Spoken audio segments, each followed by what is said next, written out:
Good morning all of you. आज हम लोग उत्तर व्याख्या देख रहे हैं बिहार पुलिस का, जो सेट नंबर हम लोग फर्स्ट बनाए थे। ठीक है, उसका पहला क्वेश्चन था सतपुरा से।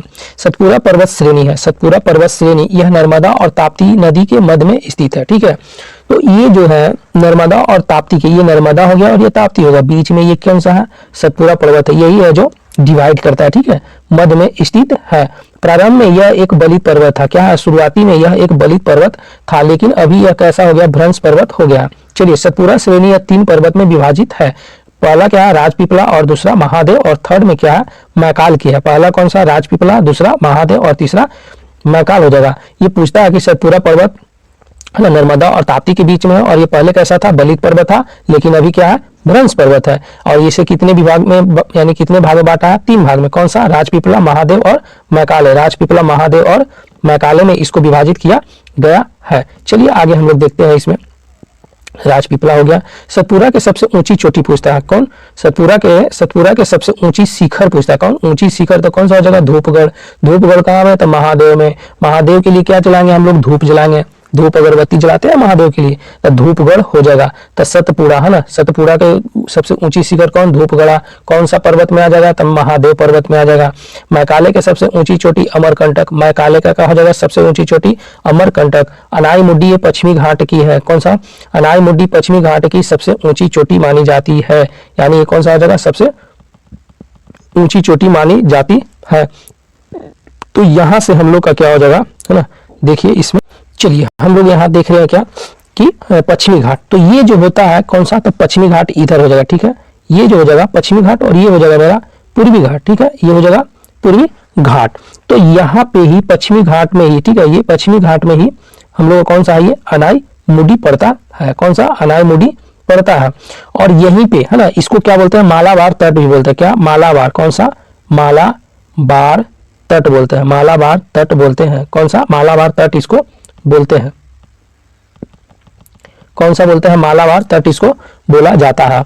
और यहीं पे क्या हो जाएगा हम लोग सबसे, है ना, दक्षिणतम कौन सा हो जाएगा? दक्षिणतम बिंदु अगर पूछता है तो ये भारत भूमि से तो कौन सा हो जाएगा? कन्याकुमारी। कौन सा? कन्या, है ना, कन्याकुमारी हो जाएगा। कन्याकुमारी हो जाएगा। दक्षिणतम पूछता है तो कौन सा? कन्याकुमारी। और सबसे दक्षिण में पूछता है तो यहाँ पे हो जाएगा जो अंडमान निकोबार से इधर है। कौन सा? ये हो जाएगा, इसको बोलते हैं इंदिरा पॉइंट बोलते हैं। कौन सा? इंदिरा, है ना, इंदिरा पॉइंट बोलते हैं। कौन सा? ये इंदिरा पॉइंट बोलते हैं, इसको इंदिरा पॉइंट बोलते हैं। और इधर हम लोग का हो जाएगा कैसी? अरब सागर हो जाएगा। ठीक है, इधर हो जाएगा अरब सागर। अगर आपको पूछ देता है, इससे पहले पूछा था ना, क्षेत्रफल पूछा था, तो यहां से अगर मानिए उत्तर से दक्षिण अगर डिस्टेंस पूछता है तो कितना हो जाएगा इसका?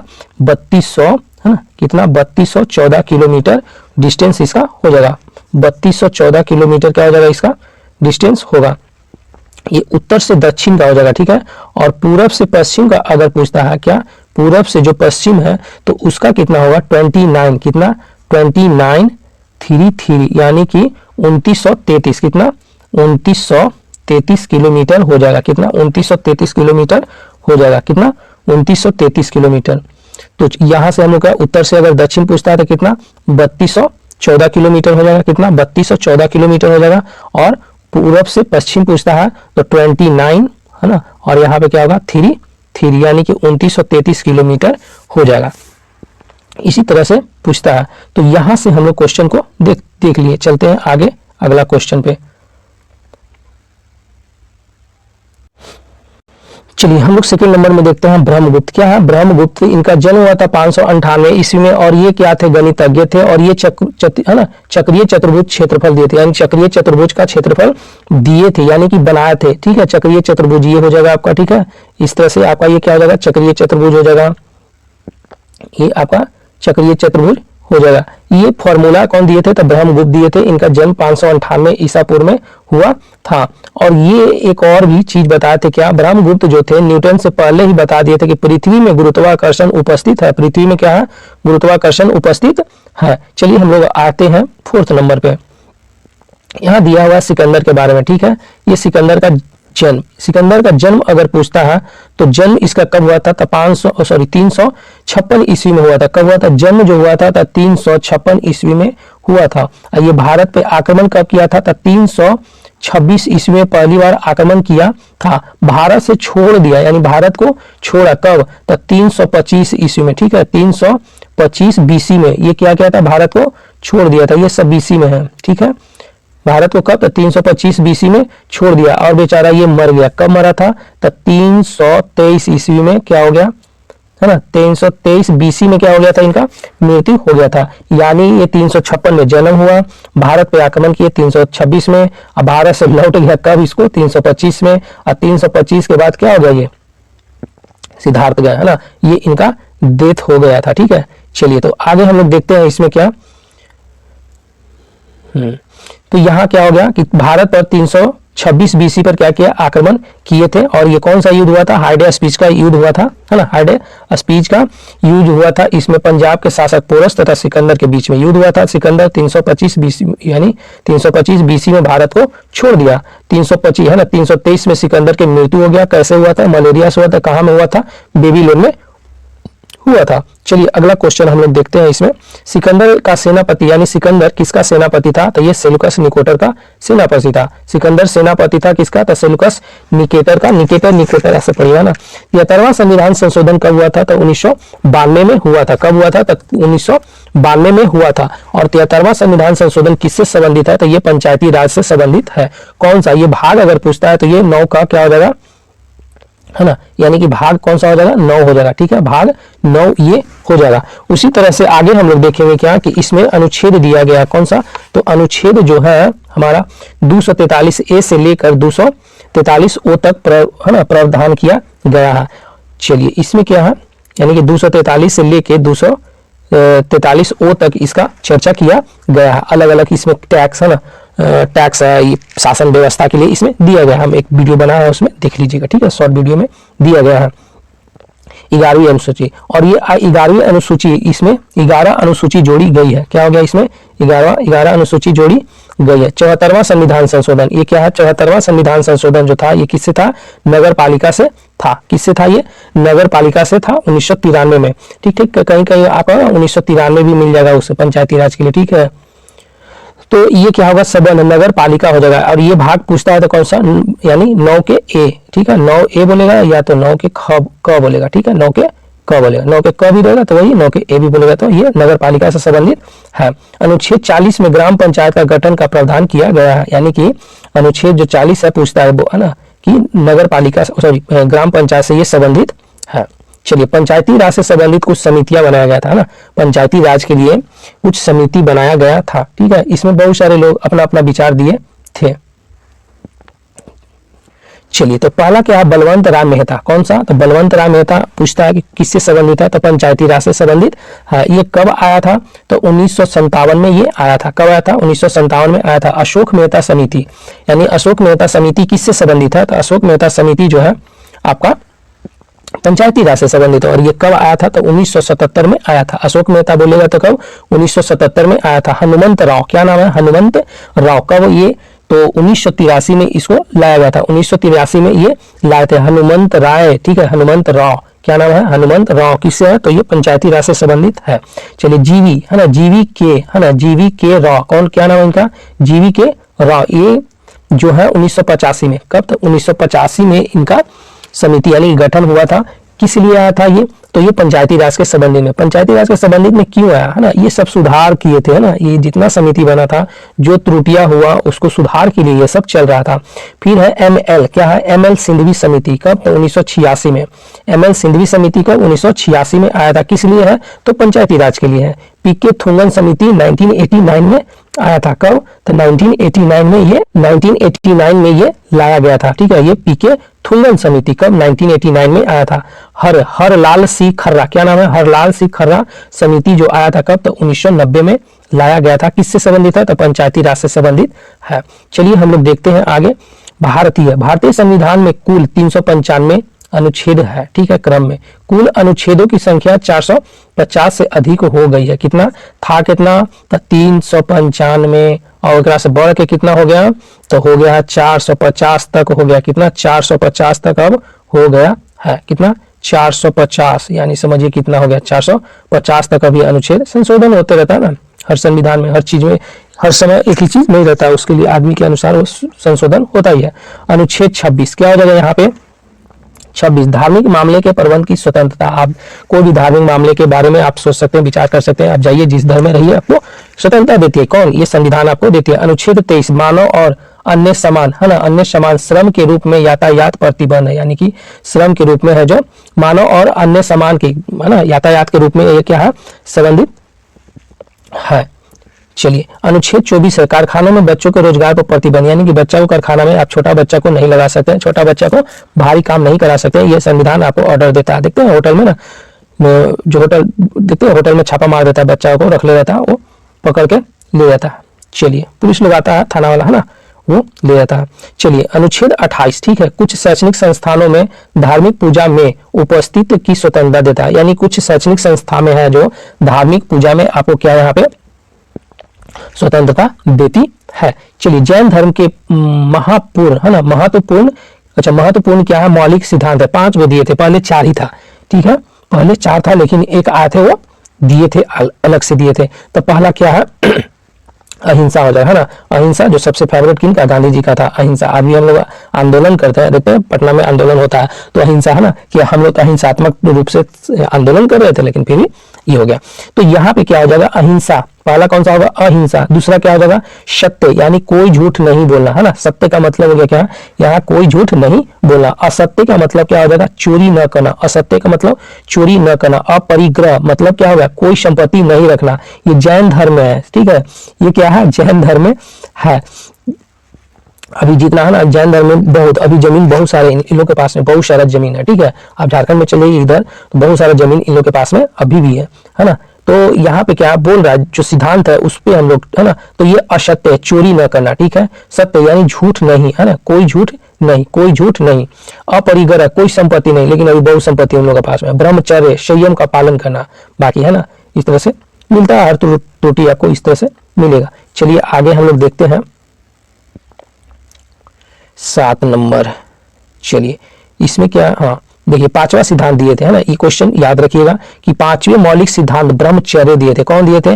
ब्रह्मचर्य को है ना भगवान महावीर 24वें तीर्थंकर के द्वारा जोड़ा गया था, यानी कि सिद्धांत ब्रह्मचर्य। 5वां सिद्धांत कौन सा होगा? तो ब्रह्मचर्य हो गया। और ये कौन दिए? तो दिए जो भगवान महावीर थे, वो 24वें तीर्थंकर थे। कितने थे?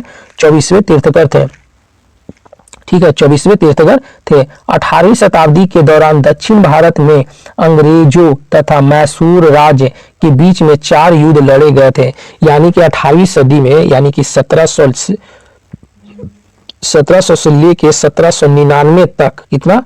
1799 तक, इसको क्या बोलेंगे? 18वीं सदी बोलेंगे, ठीक है। 1799 तक जो युद्ध हुआ था हम लोग को, यानी 4 युद्ध हुआ था, ठीक है, 4 युद्ध हुआ था। प्रथम आंग्ल मैसूर युद्ध, क्या हो गया यहाँ? प्रथम आंग्ल मैसूर युद्ध लड़ा गया था कब? 1767 से 1769 में, ठीक है। ये लॉर्ड कौन थे? तो गवर्नर उस टाइम जो तो वेरे लास्ट थे, क्या नाम है? वेरे लास्ट, ठीक है, वेरे लास्ट नाम था। चलिए हैदर, यहाँ क्या परिणाम क्या होगा? हैदर अली जीता था, ठीक है, हैदर अली है जो पहली में क्या हो गया था? जीत गया। यही टिप्पू सुल्तान के पिताजी हैं, ठीक है। मद्रास की संधि से क्या हो गया? यहाँ पे संधि हुआ था, मद्रास की संधि। प्रथम आंग्ल मैसूर युद्ध के दौरान निजाम, है ना, देखिए निजाम और मराठा ने, है ना, क्या है यहाँ पे? निजाम और मराठा जो थे अंग्रेजों के साथ दिया था, यानी कि अंग्रेज के साथ में वो लोग थे, हैदर अली के साथ में नहीं थे। हैदर अली भारतीय था, अंग्रेज विदेशी थे। ये निजाम यहाँ के थे, मराठा यहाँ के थे। इन लोग को देना था इनको साथ, तो ये किनको दिए? अंग्रेज को। अंग्रेज को इसलिए बोले कि तुम लोग को जीत के, है ना, ये लोग तो जान रहे थे कि हम लोग ढेर सारे होंगे, जीत जाएंगे, और जीतेंगे तो किसको दे देंगे? निजाम को दे देंगे, मराठा को दे देंगे। फिर क्या करता था कि निजाम को भी तोड़ देता था अंग्रेज और मराठा को भी तोड़ दिया, है, तो ऐसे काम करता था। लेकिन इन लोग का अंग्रेज का चाल नहीं समझ सके, कौन? तो निजाम और मराठा, इसीलिए किनके विरोध हो गए? तो हैदर अली के विरोध में हो गए। फिर भी हैदर अली है जो जीतता पाला में, फिर मारा जाता है ना। तो यहाँ पे निजाम और मराठा जो अंग्रेज को साथ दिए थे। अब यहाँ होता क्या है कि दूसरा, है ना, दूसरा मैसूर युद्ध होता है। चलिए यहाँ देखते हैं हम लोग क्या कि द्वितीय आंग्ल मैसूर युद्ध होता है। प्रथम चरण और द्वितीय चरण। प्रथम चरण में कौन आता है? तो प्रथम चरण में आते हैं ये हैदर अली, ठीक है, इनके पिताजी आते हैं द्वितीय में, यानी दूसरा आंग्ल मैसूर युद्ध शुरू हो गया। कब? तो 80 से 82 में प्रथम चरण चलता है और 82 से 84 में कौन चलता है, यानी कि द्वितीय चरण चलता है। देखिए यहाँ पे क्या होता है कि हैदर, ये इनका हैदर अली जो है ये मर जाते हैं, यानी कि द्वितीय आंग्ल मैसूर युद्ध में इनके पिताजी टीपू सुल्तान के पिताजी मर जाते हैं। जैसे ही मरते हैं तो ये आते हैं कौन, टीपू सुल्तान। तो टीपू सुल्तान देखिए यहाँ से 82, 1782 है, 1780 है, 1782 में ये मारे जाते हैं और ये तृतीय चरण ये हाथ संभाल लेते हैं, कहते आइए, है ना। अंग्रेज से कौन लड़ता है, ये तो टीपू सुल्तान यहाँ तब 82 से 84 में ये भी लड़ते हैं। चलिए आगे हम लोग देखते हैं, ठीक है। इसमें दिया है आगे क्या कि देखिए यहाँ पे है आपका कि 1782 में हैदर अली की मृत्यु हो गया, यानी कि टीपू सुल्तान के पिताजी कब 1782 में मर जाते हैं और 1782 में यानी 1700 है ना, कितना हो जाएगा 1782 में टीपू सुल्तान अपना बागडोर को संभाल लेते हैं और फिर यही बाद में ये भी मर जाता है ना। गवर्नर कौन थे तब, वारेन हेस्टिंग थे, यानी कि इनके काल में टीपू सुल्तान के शासनकाल में कौन आया था, वारेन हेस्टिंग आ जाता है, ठीक है। समाप्ति होता मंगलौर के संधि में होता है। अब देखिए यहाँ से हम लोग देखेंगे क्या, दूसरा तो देख ली, अब हम लोग देखेंगे तीसरा आंग्ल मैसूर युद्ध। तीसरा आंग्ल मैसूर युद्ध जो हुआ था 1790 से 92 में हुआ था। कब, 1790 से 92 में हुआ था। तीसरा में कौन थे, तो कार्नवालिस था। तीसरा में कौन, कार्नवालिस थे, ठीक है। समाप्ति हुआ था श्रीरंगपट्टनम के संधि पर हुआ था। कौन सा, तो श्रीरंगपट्टनम के संधि पर समाप्ति हुआ था। चतुर्थ, ये तीसरा हो गया, ठीक है। दूसरा में तो वो है ना उनका पिताजी हैदर अली मर ही जाते हैं, यहाँ पे अभी कौन, टीपू सुल्तान चलते हैं ना। तीसरा आंग्ल मैसूर 1790 से 92 होता है। गवर्नर कौन, कार्नवालिस होता है। समाप्ति होता है संधि से, होता है श्रीरंगपट्टनम की संधि से। चतुर्थ आंग्ल मैसूर 1799 में टीपू सुल्तान यहाँ पे मारा जाता है।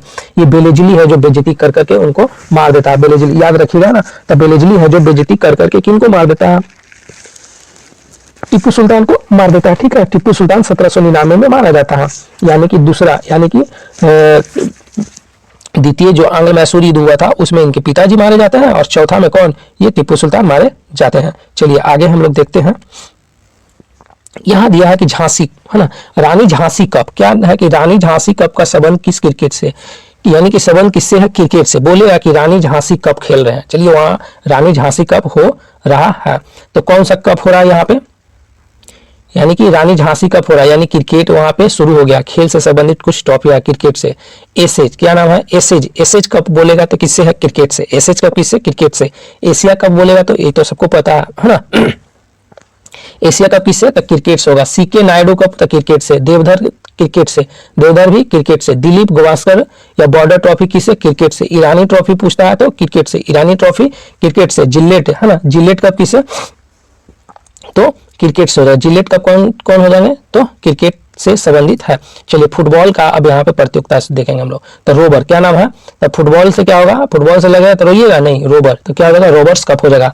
यानी बंदोदकर, क्या नाम है, बंदोदकर, बंदोदकर ट्रॉफी पूछता है तो फुटबॉल से होगा। मडेटा कप पूछता है तो फुटबॉल से। है ना, कॉन्फेडरेशन, क्या नाम है, कॉन्फेडरेशन फुटबॉल से। कॉन्फेडरेशन कप होता है जो फुटबॉल से। डुरंड कप पूछेगा तो फुटबॉल से। फीफा विश्व कप, फीफा विश्व कप पूछता है तो किससे, फुटबॉल से। संतोष ट्रॉफी तो फुटबॉल से होगा। सुब्रोत कप किससे, तो ये भी किससे हो जाएगा, फुटबॉल से। सुब्रोत पूछता है तो संतोष पूछता है तो फुटबॉल से संबंधित है। चलिए हॉकी, हॉकी को कौन होता है, आगा खा कप किसमें होता है, तो हॉकी से होता है। महाराजा रंजीत सिंह गोल्ड कप पूछेगा, महाराजा रंजीत सिंह गोल्ड कप किससे संबंधित है, तो हॉकी से संबंधित है। ध्यानचंद्र ट्रॉफी किससे है, तो हॉकी से संबंधित है। Sultan Azlan Shah, Sultan Azlan Shah किससे है, तो हॉकी से। सिंधिया गोल्ड कप किससे है, तो हॉकी से। बैडमिंटन से संबंधित, बैडमिंटन पर है ना, तो कैसे, चड्ढा कप, है ना, चड्ढा कप किससे हो जाएगा, बैडमिंटन से हो जाएगा। चड्ढा कप बैडमिंटन से हो जाएगा। थॉमस कप किससे, तो बैडमिंटन से होगा। उबेर कप किससे, बैडमिंटन से। अमृत दीवान कप अगर पूछता है तो किससे, ये बैडमिंटन से हो जाएगा। चलिए उसके बाद हम लोग देखते हैं इसमें वास्तविक, ठीक है, ये आपका मिरर से दिया गया है।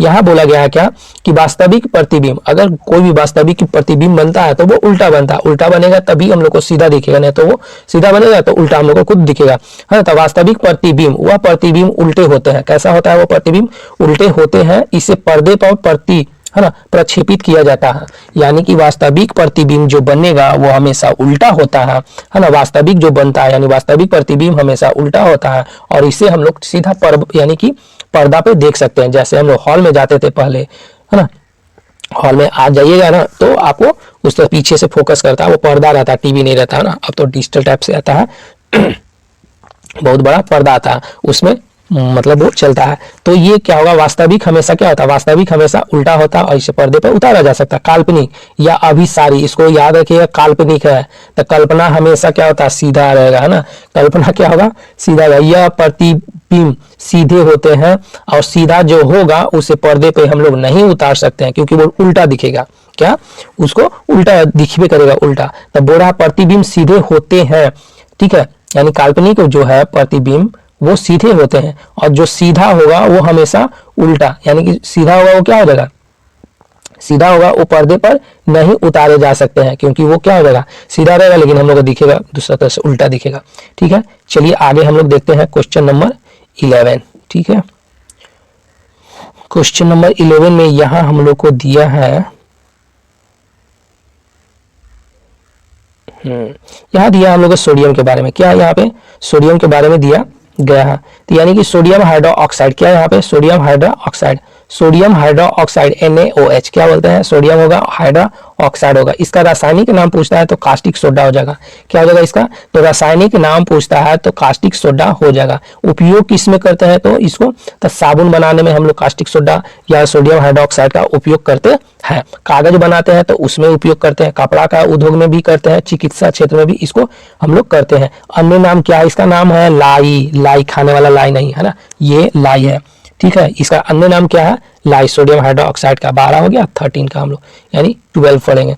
चलिए 12th में दिया गया है कि जब संपीड़ित स्प्रिंग को, यानी कि कोई आप स्प्रिंग, मानिए आपका जो स्प्रिंग वाला पेन आता है ना, उस पेन को निकाल लीजिए। ठीक है, ये आपका ऐसे ऐसे रहेगा। ठीक है, तो यहाँ क्या है कि जब संपीड़ित स्प्रिंग को मुक्त किया जाता है तो इसकी स्थितिज ऊर्जा गतिज ऊर्जा में परिवर्तित हो जाती है।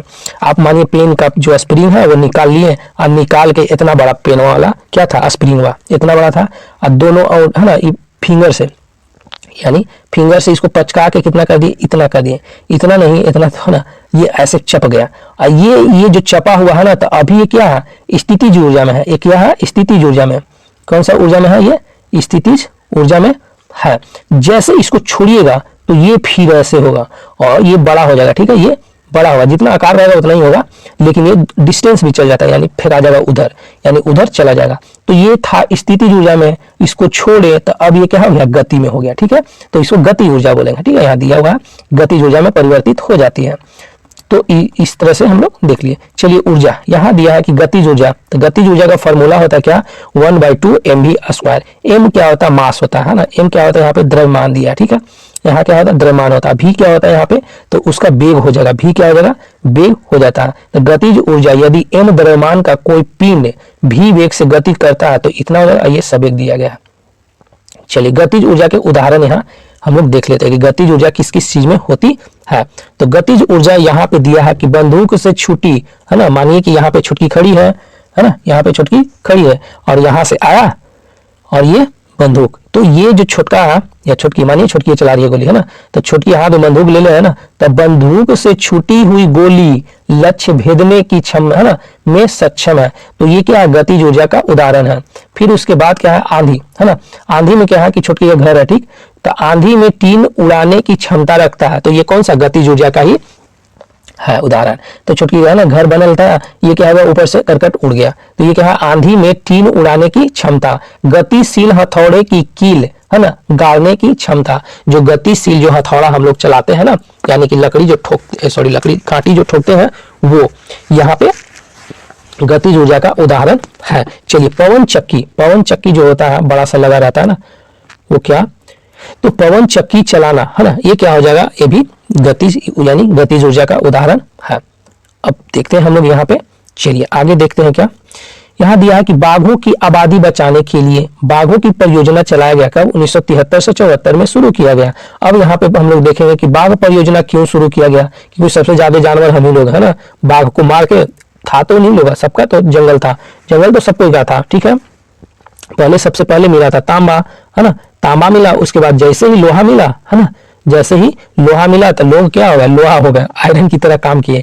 तो जब तक तांबा था तब पेड़ क्या, कटैया कम होता था। लोहा जैसे मिला, दर के सब कटैया शुरू कर दिए और उसमें खेती बाड़ी टमाटर अमरूद है ना, तो ये वो फलान सारा चीज रोपाना शुरू हो गया। तो तांबा मिला था तो उतना पेड़ मतलब था, बहुत सारा था। ठीक, जैसे ही लोहा का जो खोज हुआ उसके बाद यहाँ पे पेड़ का कटैया शुरू हो गया। तो यहाँ हम लोग आएंगे कि पेड़ है ना, तो बाघ परियोजना शुरू करने का उद्देश्य क्या हो गया कि 1773 से 1973 से 1974 के बीच में शुरू किया गया, क्योंकि बाघ है जो भारत से विलुप्त हो गया। जैसे पहले क्या था कि जो राजा रजवाड़ा है ना, अपने आप जो राजा रजवाड़ा होते थे वो अपने आप से क्या कुछ नहीं मिलता था तो किस पे, शेर पे जाके हमला यानी गोली शूटिंग करते थे, चलो मार देते हैं ना। तो ये आजादी तक है ना, ये 1950 है ना, 1950 आपका 1950 60 65 तक राजा रजवाड़ा ये लोग जो थे पहले, तो वो लोग क्या शिकार के लिए निकल जाते थे ना। अभी भी कुछ अब तो खत्म हो गया सब। तो उस टाइम शिकार के लिए बाघ को मार देते थे, ठीक है, हिरन को मार देते, इसको मार देते, शिकार करने चल जाते थे। तो यहाँ सारा बाघ है जो बर्बाद हो गया है ना। तो उसके लिए क्या हो गया हम लोग को, अब हम लोग को दिक्कत हुआ इससे संरक्षण, ये पर्यावरण में बहुत काम आता है ना, पर्यावरण को बचाने में ये लोग काम आते हैं। ठीक है, तो प्रथम टाइगर रिजर्व कब यानी कि कौन सा है, तो प्रथम टाइगर रिजर्व पूछता है तो बांदीपुर हो जाएगा। भारत का प्रथम राष्ट्रीय टाइगर रिजर्व पूछता है तो कौन, नागा अर्जुन होगा, ध्यान में रखिएगा। भारत यानी कि प्रथम टाइगर रिजर्व पूछता है तो बांदीपुर कहाँ वाला, कर्नाटक वाला।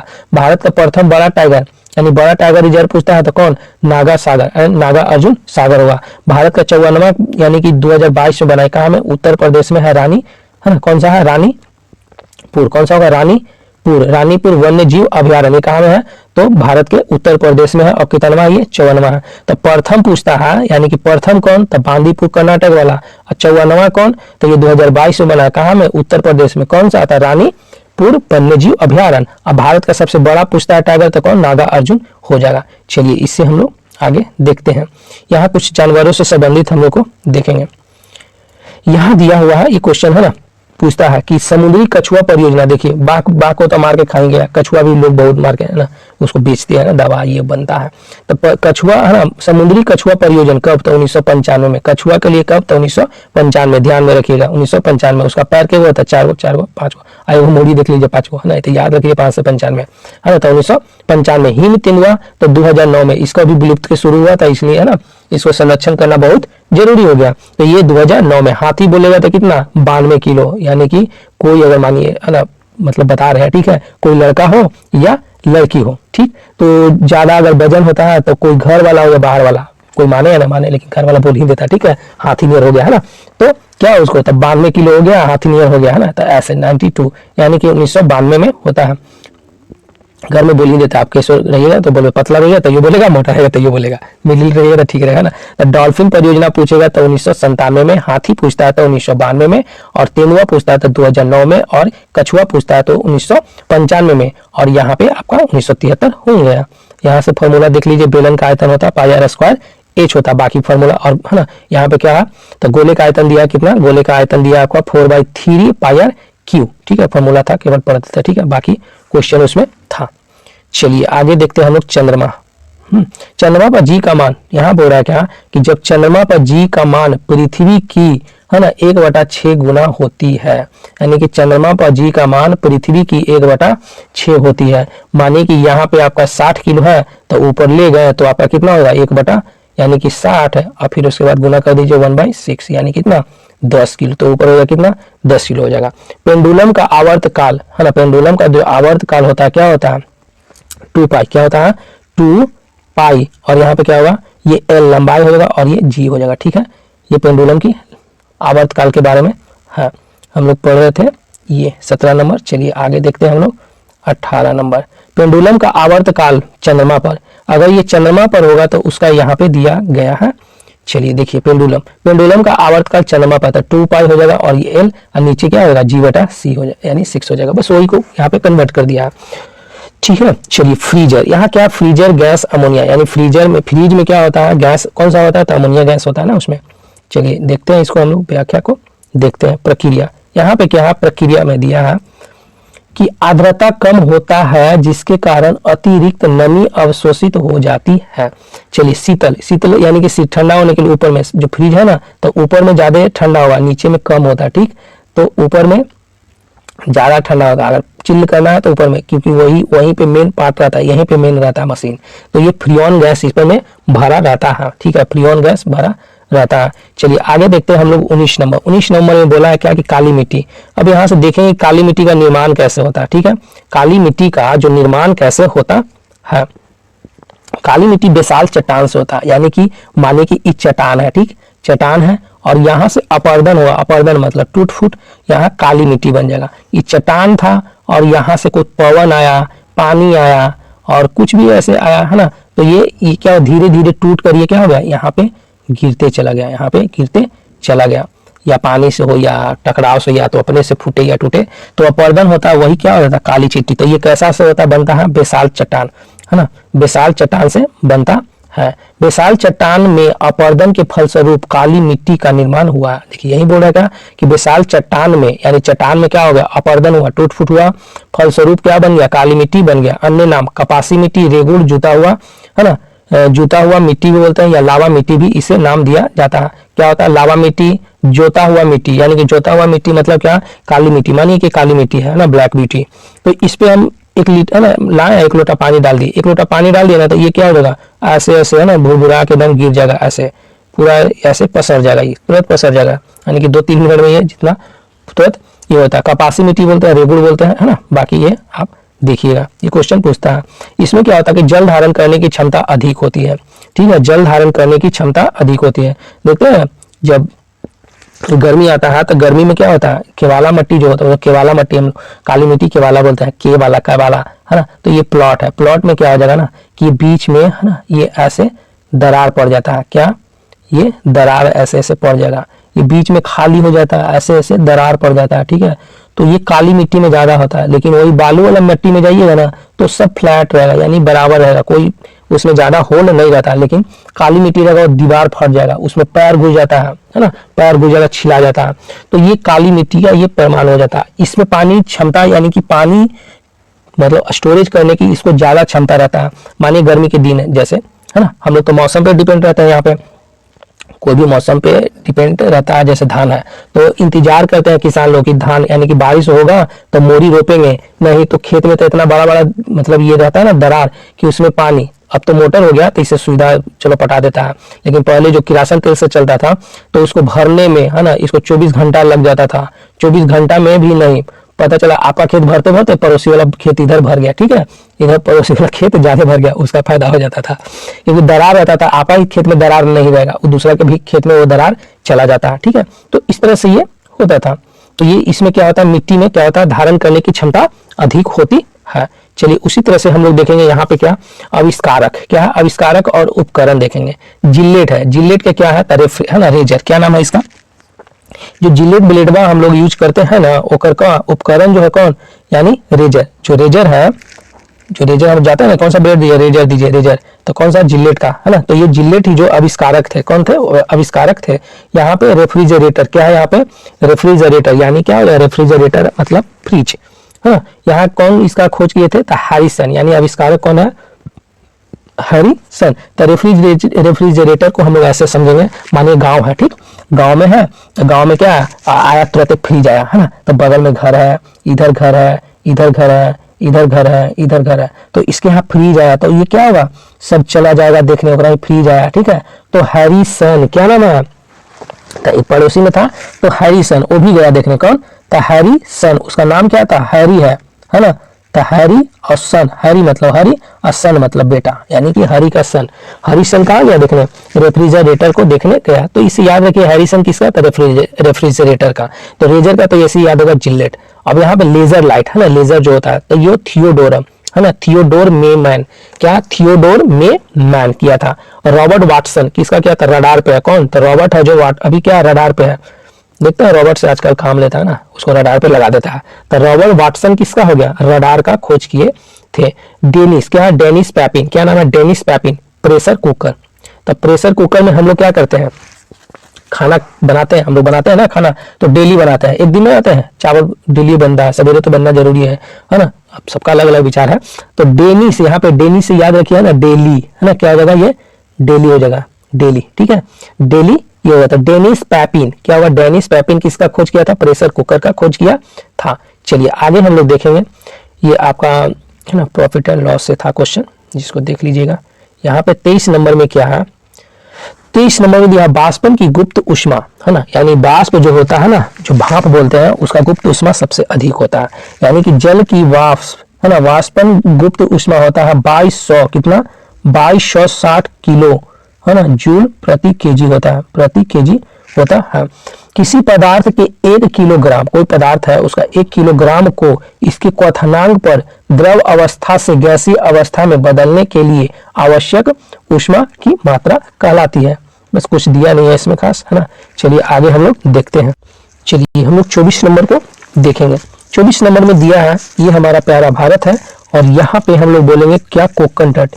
ये जो यहाँ से शुरू होता है यहाँ तक, है ना, इसको हम देखिए यहाँ से जो दिया है ऐसे आपका, तो यहाँ जो है ये क्या है, यहाँ पे इसको कोंकण तट बोलते हैं। ये क्या है, ये कोंकण तट है। और ये कन्नड़, है ना, कन्नड़ तट बोलते हैं इसको, मालाबार। तो ये मालाबार तट है, ये कोरोमंडल, और इधर हो जाएगा हमारा कौन, सिलोन यानी श्रीलंका हो जाएगा। तो इसको पूर्वी क्षेत्र को यानी कि इसको बोलते हैं कोरोमंडल, इसको बोलते हैं मालाबार, इसको बोलते हैं कन्नड़, और इसको बोलते हैं कोंकण तट बोलते हैं। ठीक है, कोंकण तट बोलते हैं। उपयुक्त प्रश्न में हम यह कर सकते हैं कि पूर्वी तट एक नाम कोरोमंडल तट है। इसी को क्या बोलते हैं, पूर्वी तट बोलिए या कोरोमंडल तट ही बोलिए। चलिए अगला क्वेश्चन नंबर 26 का ये आपका दिया हुआ। चलिए अब हम लोग आते हैं नर्मदा बचाओ। क्या यहाँ पे है कि नर्मदा बचाओ अभियान शुरू किया गया था। नर्मदा बचाओ अभियान शुरू क्यों किया गया था, क्योंकि उस टाइम जो बनाया गया था परियोजना, वहां पे क्या हुआ था कि गांव को खाली करवाया था, गांव को खाली करवा के वहां पे बनाया गया, और वहां पे जो लोग थे उनको बोला गया कि पैसा मिलेगा, लेकिन पैसा नहीं दिया था उसी के लिए। चलिए देखते हैं हम लोग आगे। तो 1985 में नर्मदा बचाओ समिति का गठन हुआ। कब, तो 1985 में नर्मदा बचाओ का गठन हो गया। 1900 यानी 1989 में, 1989 हो जाएगा ना, 1989 में मेघा पाटेकर के नेतृत्व में नर्मदा बचाओ अभियान शुरू किया गया। पूछता है कि कौन थे, तब मेघा पाटेकर क्या किए, तब ये नर्मदा बचाओ अभियान का शुरू कर दिए। कारण, क्या कारण था, नर्मदा परियोजना के तहत गांव को खाली करवाया गया। जब नर्मदा परियोजना बन रहा था तो उसमें क्या हो गया, गांव को खाली करवाया गया तथा मुआवजा देने का वादा किया, लेकिन मुआवजा नहीं दिया। बोला कि आप लोग को मुआवजा मिल जाएगा और आप लोग को वहां शिफ्ट हो जाइए, लेकिन नहीं दिया गया।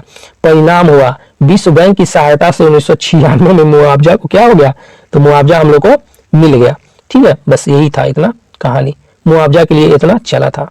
चलिए आगे है क्या, उसके बाद अबिंदुकता जब होता है तो कौन सा, यानी हम लोग लेंस लगाते हैं तो बेलनाकार, ये ध्यान रखिएगा ना, पूछता है क्वेश्चन।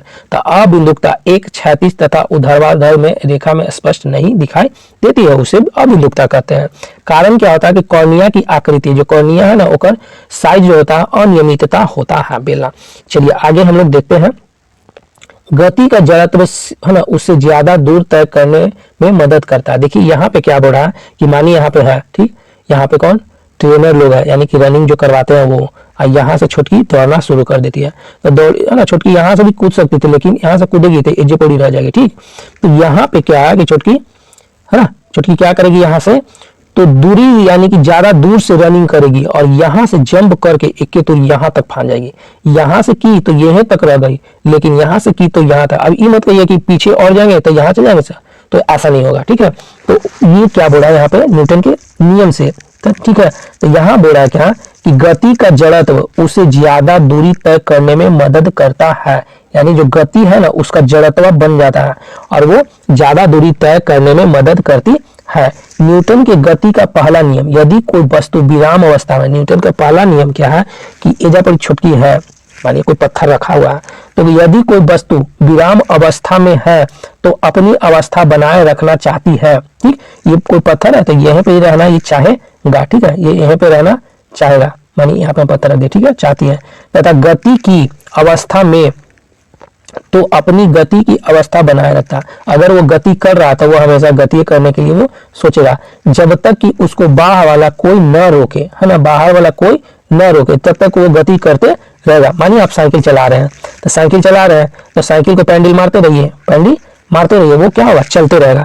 जैसे उसको छोड़ दीजिएगा तो वो क्या हो जाएगा, रुक जाएगा, है ना, तो वो इस तरह से है। चलिए आगे हम लोग देखते हैं। न्यूटन के पहले नियम को जड़त्व का नियम बोलते हैं, इनर्शिया बोलता है ना, इनर्शिया है ना, इंग्लिश में बोलते हैं। चलिए उसके बाद है हम लोग न्यूटन, ये तो जड़त्व का नियम बोलते हैं। यहाँ बोल रहा है क्या कि ध्वनि का अनुनाद, अनुनाद क्या होता है, यहाँ पे दिया है ना नाद, कौन सा, अनुनाद। तो ध्वनि का अनुनाद जब एक वस्तु दूसरी वस्तु की समान प्रकृति आवृत्ति पर कंपन करती है तो दूसरी वस्तु को कंपन में लाती है, यह घटना अनुनाद कहलाती है। जैसे मानिए यहाँ पे हम, ठीक है, यहाँ पे हम एक सुराही ले लेते हैं, ठीक है, यहाँ पे गई छुटकी या मार्केट से एक सुराही लेकर आ गए, ठीक है, यहाँ से ये क्या हो गया, सुराही आ गया, ये आ गया, ठीक है। तो यहाँ से ये सुराही आ गया और ये चापाकल से छुटकी पानी लेके आ गए, ठीक है, यहाँ से पानी लेके आ गए, ला कर इसमें डाली, है ना, इसमें डाली तो धीरे धीरे जैसे जैसे इसमें डालते गए पानी, इसका आवाज जो हुआ ना चेंज होते चला गया। आवाज है जो गड़गड़ है ना, ऐसे क्या होता है कि आवाज चेंज होते चला गया। तो ये जो आवाज चेंज हो रहा है वो किसके कारण हो रहा है, तो यही है जो अनुनाद है, क्या है, अनुनाद है। अब उसके बाद देखेंगे 31 में क्वाड, क्या यहाँ पे कि क्वाड की स्थापना कब हुआ था, 2017 में। क्वाड की स्थापना कब हुआ, 2017 में हुआ था। क्वाड की सदस्य यानी दिया है कि 2017 में इसकी स्थापना हुआ था क्वाड की। पूछता है क्वेश्चन, इसमें भारत है, जापान है, ऑस्ट्रेलिया है, संयुक्त राष्ट्र अमेरिका है। याद रखिए भारत अपना है और जापान है, बगल में ही जापान है, और ये ऑस्ट्रेलिया है और संयुक्त राष्ट्र अमेरिका है, इसे क्वाड बोलते हैं। और 2017 में इसका स्थापना हुआ था। राष्ट्रीय मतदाता दिवस अभी 25 जनवरी को हम लोग मनाए थे। 8 दिसंबर को बोधि, है ना, दिवस मनाते हैं। 8 दिसंबर को क्या बोधि दिवस मनाते हैं। 8 मार्च को अंतर्राष्ट्रीय महिला दिवस मनाते हैं। 25 जनवरी को राष्ट्रीय मतदाता दिवस मनाते हैं। 5 जून को विश्व पर्यावरण दिवस मनाते हैं। 14 सितंबर को हिंदी दिवस, 27 सितंबर को विश्व पर्यटन दिवस। विश्व पर्यटन दिवस बोलेगा तो 27 सितंबर को, हिंदी दिवस बोलेगा तो 14 सितंबर को, विश्व पर्यावरण दिवस बोलेगा तो 5 जून को, राष्ट्रीय मतदाता दिवस बोलेगा तो 25 जनवरी को, अंतर्राष्ट्रीय महिला दिवस तो 8 मार्च को, बोधि दिवस तो 8 दिसंबर को, और राष्ट्रीय मतदाता दिवस बोलते हैं तो 25 जनवरी को मनाया जाता है। चलिए उसके बाद आते हैं हम लोग अनिश्चितवाद, है ना। यहाँ क्या बोल रहा है, क्वेश्चन में दिया हुआ कोई, है ना, ये हिंदी का क्वेश्चन था ना, कि वहाँ कोई, है ना, यानी रोड पे कोई, यानी रोड पे एक, यानी रोड पे कोई लड़का खड़ा है। क्या था कि रोड पर, है ना, रोड पर कोई, है ना, कोई लड़का खड़ा है ना, लड़का खड़ा है। तो ये कोई क्या होगा, अनिश्चितवाचक हो जाएगा, है ना, अनिश्चितवाचक क्या होगा, अनिश्चय। ये कोई का मतलब क्या, कोई है या ना है, उससे क्या आती है ना, तो ये कौन सा हो जाएगा, अनिश्चयवाचक हो जाएगा। चलिए नीति आयोग, है ना, यहाँ पहले क्या था, योजना आयोग था। क्या था, योजना आयोग, योजना आयोग था, ठीक है, योजना आयोग जो चला था इसमें। तो यहाँ पे क्या है कि नीति आयोग बन गया। क्या बन गया, यहाँ पे नीति आयोग बन गया। तो नीति आयोग बनाया कब, तो ये इसका जो गठन हुआ 2015 में हो गया। कब, 1 जनवरी 2015 को कौन किए, प्रधानमंत्री आए और इसको नीति आयोग, योजना आयोग को चेंज करके नीति आयोग बना दिया गया, ठीक है। नीति आयोग, नीति आयोग योजना आयोग में अंतर। अब यहाँ क्या बोल रहा है कि नीति आयोग और योजना आयोग में क्या है, अंतर क्या है। तो यहाँ हम लोग देखते हैं क्या अंतर हुआ है। तो नीति आयोग पहला है, ये कौन सा है, नीति आयोग अभी वाला, ये जो अभी नीति आयोग चल रहा है, ये क्या था पहले वाला, योजना आयोग। तो योजना आयोग हम लोग पहले देखेंगे।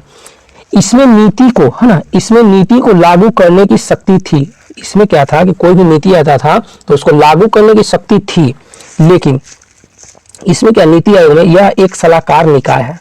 ये क्या है, सलाह देगा, आप ऐसे करिए, ठीक है, आप ऐसे करिए। धन आवंटित करने की शक्ति थी, धन को आवंटित करने की शक्ति थी, धन आवंटित की शक्ति नहीं है। राज्य सरकार की अधिक भूमि, है ना, भूमिका नहीं है। यानी कि योजना आयोग में राज्य सरकार की भूमिका उतना नहीं थी, लेकिन इसमें क्या हुआ, राज्य सरकार की अधिक भूमिका होगी, क्योंकि कोई भी योजना आता है तो राज्य सरकार उसको संचालन करते हैं। राज्य सरकार में संचालन के बहुत सारा ऑफिसर बैठा हुआ रहता है, ठीक है। तो इस तरह से हम लोग इसको देखेंगे। 35 हो गया। 35 में हम लोग देखते हैं क्वेश्चन नंबर 35। यहाँ पे है उपकरण है और यहाँ पे मापन है। तो बैरोमीटर ले लीजिए और वायुमंडलीय दाब को नाप दीजिए। क्या करिएगा, बैरोमीटर उठाइए और वायुमंडलीय दाब को नाप दीजिए। हाइड्रो, है ना, हाइड्रोमीटर उठाइए और विशिष्ट गुरुत्व, है ना, विशिष्ट गुरुत्व का क्या करिए, मेजरमेंट कर लीजिए। ये हाइड्रो हो गया। तो हाइड्रो बोलेंगे तो विशिष्ट, है ना, गुरुत्व बोलेंगे, विशिष्ट गुरुत्व। हाइग्रोमीटर उठाइए और आपेक्षिक आर्द्रता को नाप लीजिए। स्पेक्ट्रोमीटर उठाइए और तरंग दैर्घ्य को नापिए, है ना, स्पेक्ट्रोमीटर तरंग दैर्घ्य का। यूडोमीटर, यूडोमीटर को उठाइए और वर्षा हिमपात को, है ना, जम्मू कश्मीर में चल रही है, यूडोमीटर लेके और वहां वर्षा देखिए और हिमपात को देखिए कितना बारिश यानी बर्फबारी हो रहा है। तो यूडोमीटर बोलेगा तो वर्षा या हिमपात के लिए, स्पेक्ट्रोमीटर बोलेगा तो स्पेक्ट्रोमीटर किसका हो जाएगा ये, तो आपका तरंगदैर्घ्य के लिए। हाइग्रोमीटर होगा तो अपेक्षिक, है ना, अपेक्षित आर्द्रता हो जाएगा। और ये हाइड्रो, यहाँ पे क्या है, हाइड्रोमीटर है तो विशिष्ट गुरुत्वीय हो जाएगा। बैरोमीटर है तो ये वायुमंडलीय दाब हो जाएगा। ठीक है, चलिए उसके बाद हम लोग देखते हैं आगे 36 नंबर। यहाँ पे परियोजना दिया गया, इसको ध्यान से आप लोग पढ़िएगा थोड़ा, है ना। चलिए, तो इसमें क्या है कि चंबल, ये चंबल है और यहाँ पे बहु, है ना, उद्देश्य परियोजना बनाया गया है। यहाँ बोला कि गांधी सागर, कौन सा था, गांधी सागर। गांधी जी हमेशा ना कंबल, है ना, जब रहते थे तो कंबल ही रखते थे, है ना, ऐसे भी ठंडा में सब कंबल ही रखता है, तो कंबल से क्या याद करेंगे, चंबल। तो गांधी सागर कहाँ, तो ये जो है चंबल नदी पे बना है। जवाहर सागर पूछता है कहाँ में, तो ये चंबल नदी पर है। राणा प्रताप सागर पूछता है तो ये कहाँ, चंबल नदी पर ही बना हुआ है। बगली हार, तो बगली हार अगर पूछता है तो चिनाब नदी पर है। दुलहस्ती सलाल पूछता है तो ये कहाँ, चिनाब नदी पर है। उकाई, है ना, उकाई और काकड़ा पाड़ा पूछता है तो ये ताप्ती नदी पर है ना। काकड़ा पाड़ा और ताप्ती, यानी उकाई है जो, उकाई और काकड़ा पाड़ा पूछता है तो कहाँ, ताप्ती नदी पर है। कृष्णा नदी पर पूछता है कौन सा योजना है, तो नागा अर्जुन कहाँ, कृष्णा पे। अलमाटी कहाँ, तो कृष्णा पे। बोलेगा मदुरे, मदुरे बहुउद्देशीय परियोजना कहाँ में, तो कावेरी नदी पर बना हुआ है। अमरावती परियोजना, है ना, परियोजना पूछेगा तो कहाँ, कावेरी नदी पर बना है। कृष्ण राज सागर कहाँ पूछेगा तो कावेरी में है। निजाम सागर कहाँ, गोविंद, है ना, गोदावरी में। निजाम सागर कहाँ, गोदावरी में। बबली जायकावाड़ी, है ना, बबली जायकावाड़ी कहाँ हो जाएगा, तो बबली जायकावाड़ी कहाँ है, तो ये भी गोदावरी नदी पर होगा। उसके बाद क्या है, पोचमपाद, गोदावरी नदी में। पोचमपाद पूछता है तो कहाँ, गोदावरी में होगा। पोचमपाद पूछता है तो गोदावरी में, पोचमपाद गोदावरी में। दामोदर में कौन, तो दामोदर घाटी, दामोदर में कौन हो जाएगा, दामोदर घाटी। दामोदर तो दामोदर घाटी, दुर्गा बैराज इसी पे बनाया गया है, दामोदर घाटी पे। सतलज पे कौन होगा, तो भाखड़ा नांगल, इंदिरा गांधी, नाफ्ता झाकड़ी, है ना, इंदिरा गांधी, नाफ्ता झाकड़ी या सरहिंद, ये किस पे होगा, सतलज नदी पे ये बना हुआ है। तो इस तरह से एक क्वेश्चन इससे आता ही है और ये याद रखिएगा। फिर से एक बार पढ़ देते हैं, सतलज तो भाखड़ा नांगल, इंदिरा गांधी, नाफ्ता झाकड़ी और ये होगा सरहिंद। दामोदर नदी पे कौन कौन है, तो दामोदर घाटी है, दुर्गा बैराज है। गोदावरी नदी पे कौन कौन है, तो निजाम सागर, बबली जायकावाड़ी और पोचमपाद होगा। कावेरी नदी पे कौन होगा, तो मदुरै हो जाएगा। अमरावती कौन, अमरावती हो जाएगा। और कृष्णराज सागर हो जाएगा। कृष्णा नदी पे कौन है, तो नागा अर्जुन और अलमाटी हो जाएगा। ताप्ती नदी पे कौन है, तो उकाई हो जाएगा और काकड़ा पाड़ा हो जाएगा। चिनाब नदी पे पूछेगा तो कौन, तो बगली हार। चिनाब नदी पे कौन हो जाएगा, तो बगली हार, है ना। चिनाब नदी पे कौन, तो बगली हार और कौन सा, दुलहस्ती। चिनाब नदी पे बगली हार और दुलहस्ती सलाल हो जाएगा। चंबल नदी पे कौन, तो गांधी सागर एक हो जाएंगे। जवाहर जी, है ना, गांधी जी, जवाहरलाल नेहरू, जवाहर सागर, राणा प्रताप, तो राणा प्रताप सागर यानी कंबल कौन, तो गांधी जी, जवाहर सागर और राणा प्रताप ये हो जाएंगे। इसे रिलेटेड कर करके थोड़ा थोड़ा याद करिएगा, याद होते चला जाएगा। यहाँ पे दिया है कोशिका भित्ति। कोशिका भित्ति किसमें होता है, मानिए आप पेड़ है ना, ये क्या है, पेड़ है, बहुत पुराना पेड़ है, तो इसका छाल जो होगा ना, छाल वह मोटा होता है। क्या, छाल जो होता है मोटा हो जाता है। इस पे जाइए, मारिए, जितना भैंस गाय अगर है तो उसको ढूंढी मारता है ना, जिसको सींगने होता है तो ये डूसी मारता है। तो यही क्या है, कोशिका भित्ति, पादप यानी प्लांट। कोशिका में, कोशिका झिल्ली के बाहर, कोशिका झिल्ली के बाहर एक निर्जीव परागम्य दृढ़ आवरण का कोशिका भित्ति कहते हैं। तो कोशिका भित्ति समझ गए। कोशिका भित्ति क्या हो गया कि पेड़वा के अंदर में एक रहेगा क्या चीज, कोशिका झिल्ली रहता है। पेड़वा के अंदर में कोशिका झिल्ली, अगर पेड़ को काट के देखिएगा ना तो अंदर में उजला उजला निकलेगा, ठीक, तो वो हो जाएगा क्या चीज, कोशिका झिल्ली हो जाएगा। और उसके बाहर में आइए, कोशिका झिल्ली अंदर में, और बाहर में थोड़ा आइए तो ये कैसा निर्जीव रहेगा, है ना, निर्जीव रहेगा, जैसे दालचीनी खाते हैं ना वो वैसा रहेगा। तो यहाँ परागम्य होता है ना, परागम्य होता है, दृढ़ मतलब कठोर होता है, आवरण की कोशिका भित्ति कहते हैं। तो इतना ये समझ गए, कोशिका भित्ति हो जाएगा, समझ गए। चलिए उसके बाद हम लोग देते हैं, यह जंतु कोशिका में नहीं पाई जाती हो, वैसा रहता है कोशिका, यानी नहीं रहता है, यानी कि जंतु में रहता है, कोशिका भित्ति जंतु यानी जानवर में नहीं पाई जाती है। यह कोशिका को यांत्रिक सहायता प्रदान करती है, बिल्कुल एकदम सही, यानी कोशिका को क्या करता है, यानी अंदर जो कोशिका रहता है उसको सहायता करता है बचाने से, है ना। चलिए, यह मुख्यतः सेलुलोज की बनी होती है, यानी इसमें क्या होता है, सेलुलोज की बनी होती है। हम लोग सेलुलोज खाएंगे तो नहीं पचा पाएंगे, है ना, हम लोग सेलुलोज को नहीं पचा पाते हैं। लेकिन गाय भैंस है जो, गाय भैंस घास जो पेड़ का पत्ता है उसमें सेलुलोज मिलता है, लकड़ी है ना, पतला लकड़ी यानी कि बड़ा लकड़ी, वो खा जाता है। चलिए यह पादप यानी प्लांट के अलावा कवक, जीवाणु और शैवाल में भी पाई जाती है। यानी बोल रहा है कि कोशिका भित्ति जो हो जाएगा केकड़ा केकड़ा में, कवक, जीवाणु और शैवाल में भी पाया जाता है। चलिए आगे हम लोग देखते हैं। उसके बाद 38 हो गया, 39 देखते हैं। चलिए 39 में क्या है, यहाँ से दिया है विज्ञान का यानी साइंस से ये दिया गया है। ये एक पूछता है डर्मेटोलॉजी का, तो डर्मेटोलॉजी देखिए डरने में है ना, जाते हैं डॉक्टर साहब ही तो सुई कहाँ देता है, त्वचा में ही देता है ना, स्किन पे। तो ये क्या हो जाएगा, तो जैसे ही सुई देना शुरू करता है त्वचा में तो क्या करते हैं, डरने लगता है, डर्मेटोलॉजी। अस्थियों तथा हड्डियों का अध्ययन, अस्थि मतलब है ना हड्डी होता है, और ये क्या होता है, हड्डियों का अध्ययन क्या बोलते हैं, ऑस्टियोलॉजी होगा, यानी ऑस्टियोलॉजी हो जाएगा। जीवाश्म का अध्ययन बोलते हैं तब पैलेंटोलॉजी, क्या बोलते हैं, तो जिंदा रहेगा तभी ना पैंट पहनेगा, जीवाश्म यानी जिंदा है ना, तो जीवाश्म में क्या होगा, पैलेंटोलॉजी होगा। कीट का तो याद होगा सबको, एंटेमोलॉजी, एंट बोलते हैं ना चिट्टी, चिट्टी की में आता है, केंट यानी कीट में आता है। हिस्टोलॉजी क्या आ जाएगा, तो उत्तक का अध्ययन क्या बोलते हैं, हिस्टोलॉजी बोलते हैं, उत्तक अध्ययन हिस्टोलॉजी बोलते हैं। चलिए आगे हम लोग देखते हैं क्वेश्चन 40 नंबर। 40 नंबर में क्या हो जाएगा, कैडमियम का उपयोग, क्या है यहाँ पे, कैडमियम का उपयोग। कैडमियम का उपयोग जो हम लोग करते हैं किस लिए, तो जल प्रदूषण को रोकने के लिए है ना। कैडमियम का उपयोग जल के प्रदूषण को साफ करने के लिए किया जाता है। बॉयल का नियम स्थिर ताप है ना, स्थिर ताप पर गैस की नियत मात्रा का आयतन उसके दाब के व्युत्क्रमानुपाती होता है। ठीक है, यहाँ बोला है कि स्थिर ताप है, मानिए कि आप चूल्हा जला रहे हैं और ताप को यानी टेम्परेचर यानी जो बर्नर होता है उसको स्थिर रख दिया, ठीक है, तो वो कैसा स्थिर रहेगा। उसको तेज करिएगा तो पानी है जो ज्यादा उबलेगा, और उसको कम करिएगा तो पानी है जो खौलना कम कर देगा। तो स्थिर ताप पर गैस की नियत मात्रा का आयतन उसके दाब के व्युत्क्रमानुपाती होती है। चलिए उसके बाद चार्ल्स का नियम, स्थिर दाब पर किसी गैस के नियत है ना, नियत मात्रा का आयतन उसके है ना परम ताप के समानुपाती होती है। चलिए उसके बाद हम लोग देखते हैं, यहाँ पे दिया है कि एक पीएच मान दिया हम लोग का 1 से 14 तक होता है, पीएच मान का कितना 1 से 14, बीच में न्यूट्रल होता है 7, तो 7 से इधर आइए अम्लीय हो जाएगा, 7 से उधर जाइए आपका क्षारीय हो जाएगा है ना। तो इधर दिया है 7 से क्या होगा अम्लीय, और इधर हो जाएगा क्या क्षार यानी बेस हो जाएगा। तो खट्टा होने पर दूध अम्लीयता की ओर जाएगा, इसलिए उसका पीएच मान 6 से कम हो जाएगा। ये भी बात सही है कि जब दूध है ना, छोटकी काकी कि लाई ठंडा में दूध और उसको काकी 2 दिन तक छोड़ दी, तो लाई तो वो कितना था 7 और छोड़ दी था हो गया कितना 6, क्यों, क्योंकि खट्टा हो गया, इसलिए वो खट्टा हो गया उसको। चलिए उसके बाद हम लोग देखते हैं हाइड्रोजन बम। हाइड्रोजन बम का आविष्कार कौन किए थे, तो ये कौन किए थे, एडवर्ड टेलर किए थे। अब छुटकी आई, अब बोली क्या टेलर साहब कि हमको एगो झोला बना दीजिए, क्या झोला बना दीजिए।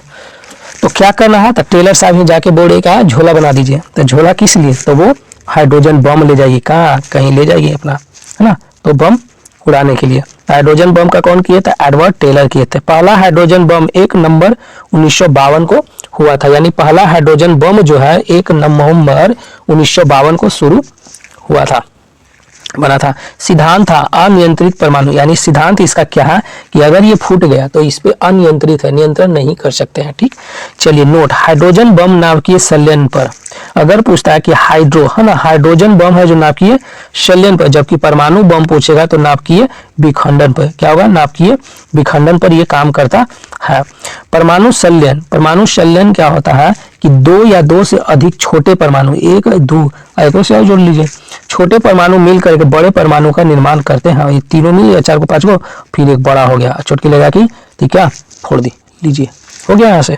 तो आगे हम लोग देखते हैं यहाँ पे क्या हो जाएगा, उपकरण। यहाँ पे देखते हैं हम लोग उपकरण, यानी क्रेस्कोग्राफ पौधों की वृद्धि के लिए। क्रेस्कोग्राफ किसमें, तो पौधों की वृद्धि के लिए। एक्टियोमीटर किससे, सूर्य किरण की तीव्रता के लिए। एक्टियोमीटर किससे है, सूर्य किरण की तीव्रता को। कैलोरीमीटर किसका, ऊष्मा का होता है ना, कैलोरीमीटर पूछता है, कैलोरी में हम लोग कैलोरी ऊष्मा में करते हैं। एक्टियोमीटर किसमें, सूर्य की किरण तीव्रता का। क्रेस्कोग्राफ में क्या होता है, पौधों की वृद्धि के लिए होता है। स्फेरोमीटर में क्या होता है, वक्रता त्रिज्या। स्फेरोमीटर में क्या होता है, वक्रता त्रिज्या होता है। सेक्सटेंट में क्या होता है, ऊंचाई। सेक्सटेंट में क्या होता है, ऊंचाई। सेक्सटेंट में क्या हो जाता है, तो ये ऊंचाई हो जाती, यानी ऊंचाई मापने के लिए सेक्सटेंट का प्रयोग किया जाता है।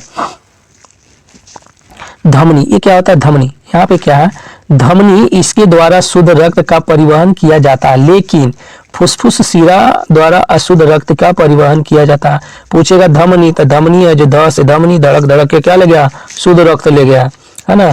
लेकिन फुसफुस यानी फुसफुस शिरा, ये फुसफुस बोलेगा, शिरा बोलेगा तो कौन सा, तो ये अशुद्ध रक्त का परिवहन किया जाता है।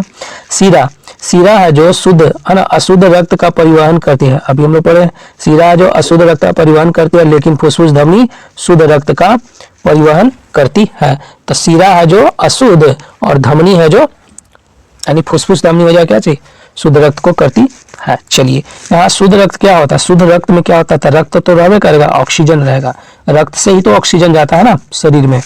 चलिए उसके बाद यहाँ पे प्रत्येक आवर्त का अंतिम, यहाँ बोल रहा क्या, प्रत्येक आवर्त का अंतिम सदस्य 18वां, है ना, 18वां तत्व एक निष्क्रिय गैस है, यानी कि पहला हो जाएगा यहाँ और ये हो जाएगा 18वां। तो 18वां जो नीचे में आएगा, 18 मानिए यह 18, तो 18 का जो नीचे में आएगा ना, ये सब क्या है, अक्रिय गैस, हाइड्रोजन हो जाएगा या हीलियम हो जाएगा, फिर यहाँ पे नियॉन, है ना, दिया हुआ पे क्या, helium, neon, argon, krypton, radon और जेनॉन, ये आपका 18वां में ही आता है। हरित क्रांति विश्व में नॉर्मन यानी नॉर्मन बोरलॉन्ग थे, कौन थे, नॉर्मन बोरलॉन्ग थे।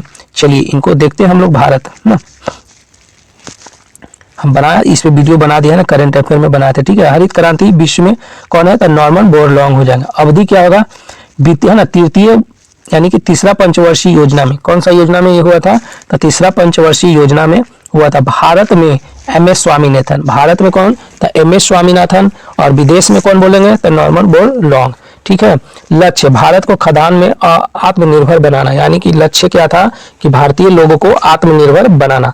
कार्य क्या था, इसमें कार्य किए थे कीटनाशक, यानी ये बोले थे कि क्या, यानी कि अच्छा किस्म का मेरे पास बीज होना चाहिए, खाद होना चाहिए, मतलब हर चीज को ये किए थे। उर्वरक तथा उच्च किस्म की बीजों का मतलब सेवन किए थे। इससे क्या हुआ था कि हम लोग के पास में वृद्धि हुआ था, उस टाइम क्या हो गया था, बहुत सारा वृद्धि हुआ था। चलिए हम लोग आगे देखते हैं। चलिए इसमें क्या हुआ था, परिणाम हुआ था, तो परिणाम हम लोग को क्या मिला, मानिए वो तो चला, तो परिणाम हुआ कि भारत खादान यानी खदान की दृष्टि से आत्मनिर्भर, परंतु मिट्टी का ह्रास में कमी, हम लोग तो पूरा उपजा लिए हैं लेकिन मिट्टी में यहाँ क्या हो गया, कमी।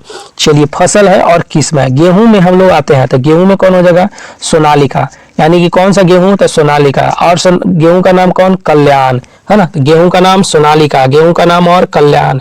एक सोना भी नाम का गेहूं आता है, यूपी 200, है ना 62, यूपी 262 बोलिए तो किसका आता है, गेहूं का। जाइएगा दुकान पे ना, बढ़िया दुकान, तो वहां पे लिख के रख ले रहता है यूपी 262, यूपी 115, HD 2285, HD 2285 किसका किस्म है, गेहूं का किस्म है।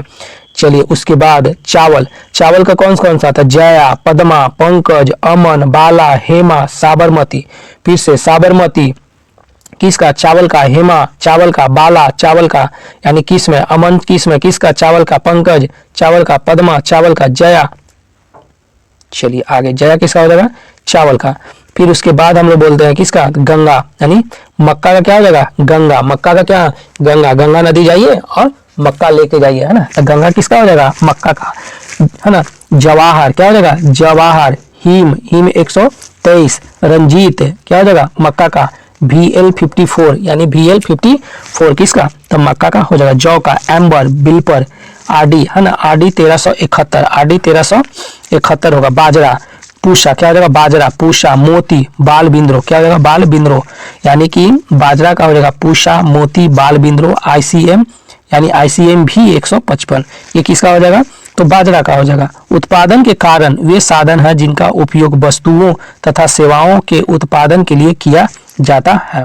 अगर मानिए आप उत्पादन करना चाहते हैं, मानिए आप फैक्ट्री खोलना चाहते हैं, ठीक, तो फैक्ट्री खोलिएगा, देखिए उत्पादन के कारण वे साधन है जिनका उपयोग वस्तुओं तथा सेवाओं के उत्पादन के लिए किया जाता है। उत्पादन के कारक होते हैं, आप फैक्ट्री खोलिएगा तो आपके पास पैसा तो बहुत है ना, मानिए आपके पास पैसा बहुत है लेकिन आपके पास भूमि नहीं है, भूमि कोई दे नहीं रहा, तो भूमि भी चाहिए, भूमि मिल गया तो आपको क्या चाहिए, श्रम यानी लेबर भी तो चाहिए, तो लेबर भी आपको चाहिए। फिर भौतिक पूंजी, पूंजी तो है ही आपके पास, है ना, पूंजी है। मानव पूंजी भी चाहिए, तो मानव पूंजी भी आपको चाहिए। तो यानी कि केवल पैसा रहने से आप कोई उत्पादन नहीं कर सकते, उसके लिए आपको हर चीज का जरूरत पड़ेगा। चलिए उसके बाद देखते हैं हम लोग करेंसी। करेंसी में क्या है कि 1 रुपया का नोट और यहाँ 2 रुपया से ऊपर। 1 रुपया का नोटवा जो रहता है ना, तो हस्ताक्षर उसका वित्त मंत्री सचिव कहते हैं। कौन? वित्त सचिव है जो 1 रुपया के नोट पे कर देते हैं। जाइए इसको चलाइए। फिर उसके बाद है कि 2 रुपया से ऊपर का, 2 रुपया से अगर ऊपरे का है ना, तो हस्ताक्षर जो बैंक के गवर्नर करेंगे 2 रुपया से ऊपरे का। अब यहाँ भारत रिजर्व बैंक अधिनियम 1934, नियम है 1934 का, भारत रिजर्व बैंक अधिनियम 1934। इसमें बोला गया क्या कि आरबीआई 1934 के प्रावधान के अनुसार 1000 से यानी 10,000 से नीचे किसी भी मूल्य की बैंक नोट जारी कर सकता है। यानी कि आरबीआई बोला कि एक अधिनियम है कौन सा 1934 का, तो आरबीआई बोला कि हम 1000 से नीचे के क्या करेंगे, कोई भी एगो नोट हम छाप देंगे, है ना। 1000 से नीचे के कोई भी एगो नोट छाप देंगे। किसके अनुसार? तो आरबीआई अधिनियम 1934 के तहत। एक है रिजर्व बैंक द्वारा जारी नोट प्रतिज्ञापन, है ना, सामग्री अर्थात मैं धारक को भुगतान करने का वादा करता हूँ। ये लिखा रहता है नोट पे, अगर कोई नहीं लेता है कंप्लेन करिए, उसके बाद देखिए, है ना, बैंक उसको धर लेगा। चलिए उसके बाद है क्या, सिक्का। सिक्का अधिनियम पूछेगा तो 2011 में। सिक्का नोट अधिनियम कब? तो 1934 में। और ये सिक्का अधिनियम पूछता है तो 2011 में। भारत सरकार द्वारा 1000 रुपया, है ना, 1000 रुपया तक सिक्का जारी कर सकता है। यानी कि भारत सरकार है जो 1000 रुपया का सिक्का वो जारी कर सकता है। किसके अनुसार? तो वो भारतीय यानी सिक्का अधिनियम 2011 के अनुसार वो कर सकता है। चलिए अगला क्वेश्चन हम लोग देखते हैं। यहाँ हम लोग देखेंगे परागकण। क्या है? परागकण के लिए कारक। यहाँ पे क्या है? जैविक है और ये क्या है? अजैविक है। जैविक और अजैविक। जैविक में यानी जिंदा तो मधुमक्खी, पंछी और तितली, ये क्या होगा? जैविक हो जाएगा। इससे क्या होता है? परागकण एक पेड़ से दूसरे पेड़ पे जाते हैं। वायु हो जाएगा, जल हो जाएगा। मानिए यहाँ पे छोटकी रोप दी फूल, यहाँ पे छोटका रोप दिया पेड़, तो ये फूल पे क्या होगा, है ना, दोनों में क्या होता है? नर और मादा दोनों होता है ना। तो इसमें क्या होता है? तो यहाँ पे आया फूल पे, माने गुलाब का फूल है या चमेली का फूल है, तो इस पे मधुमक्खी आया, इस पे बैठा, यहाँ से मेन भर गया, अब यहाँ छोटका के पास आ गया। ये पेड़ है तो यहाँ भी आया, खाया, तो यहाँ से आ गया यहाँ पे, तो ये परागन हो जाएगा। यानी उसका पैर में चिपक जाता है। ठीक है, उसमें जो पेड़ देखिएगा ना, तो पेड़ में वो लसलसा टाइप से रहता था उसका यानी कि उसमें पैर में उसका चिपक जाता है, पंख में चिपक जाता है, उसके बाद इसमें आ जाता है। तो वो कैसे कैसे फैल जाता है? तब मधुमक्खी से, पक्षी से और तितली से, या तो वायु से हो गया, जल से होता है। जल परागन भी होता है, वायु परागन भी होता है, और मधुमक्खी परागन हो जाएगा, फिर होगा तितली परागन हो जाएगा, तितली यानी पक्षी परागन। यानी कि ये ऐसे होता है। परागन हुआ है ना, यहाँ दिया है कि परागन में वायु परागन सबसे सामान्य है। वायु परागन है जो 24 घंटा अवेलेबल होता है। थोड़ा सा ऐसे डोला, उस पर गया, हो गया वायु परागन। तो चलिए उसके बाद हम लोग देखते हैं आगे संविधान सभा। संविधान सभा की बैठक, पहली बैठक जो हुआ था कब? तो 9 दिसंबर 1946 को। संविधान सभा के लिए जो बैठक हुआ था 9 दिसंबर 1946 को हुआ था। पहला अध्यक्ष कौन? सचिदानंद सिन्हा, ये अस्थायी रूप से थे। दूसरा सत्र 11 दिसंबर 1946 को। दूसरा सत्र कब? 11 दिसंबर 1946 को। पहला अस्थायी अध्यक्ष बने डॉक्टर राजेंद्र प्रसाद बने थे। संविधान सभा का उद्देश्य था, संविधान सभा का उद्देश्य था संविधान का निर्माण करना। संविधान सभा का उद्देश्य क्या था? संविधान का निर्माण करना। संविधान बनाने में 2 वर्ष 11 महीने 18 दिन लगा था। 2, 11, 18 दिन लगा था। चलिए उसके बाद दिया है, इंग्लिश में दिया हुआ है ना, ये आपका इंग्लिश, यहां से हम लोग चलिए देखते हैं। इसमें हम लोग दोनों अलग अलग ध्रुव है, यानी कि चुंबक टूटेगा, यानी मानिए चुंबक है, ठीक, ये आपका चुंबक है, चुंबक को टूट गया, टूटा तो ये क्या होगा? दोनों टूटा था, इसका नॉर्थ अलग है, इसका साउथ अलग। ये टूटा था, इसका साउथ अलग और इसका नॉर्थ अलग। फिर ये टूटा था, इसका नॉर्थ, इसका साउथ। फिर टूटा वो एक दूसरे से नॉर्थ, इसका साउथ अलग होते चला जाता है। या तो चंबू को आप गर्म कर दीजिए, है ना, लाइए, छोटकी लेके गई, किसको? तावा पे ले जाके चढ़ा दी, इसको क्या चोखा बनाएंगे, इसको तांबा को यानी चंबू को। ये गर्म हुआ तो गर्म होने के बाद क्या हो जाएगा ये?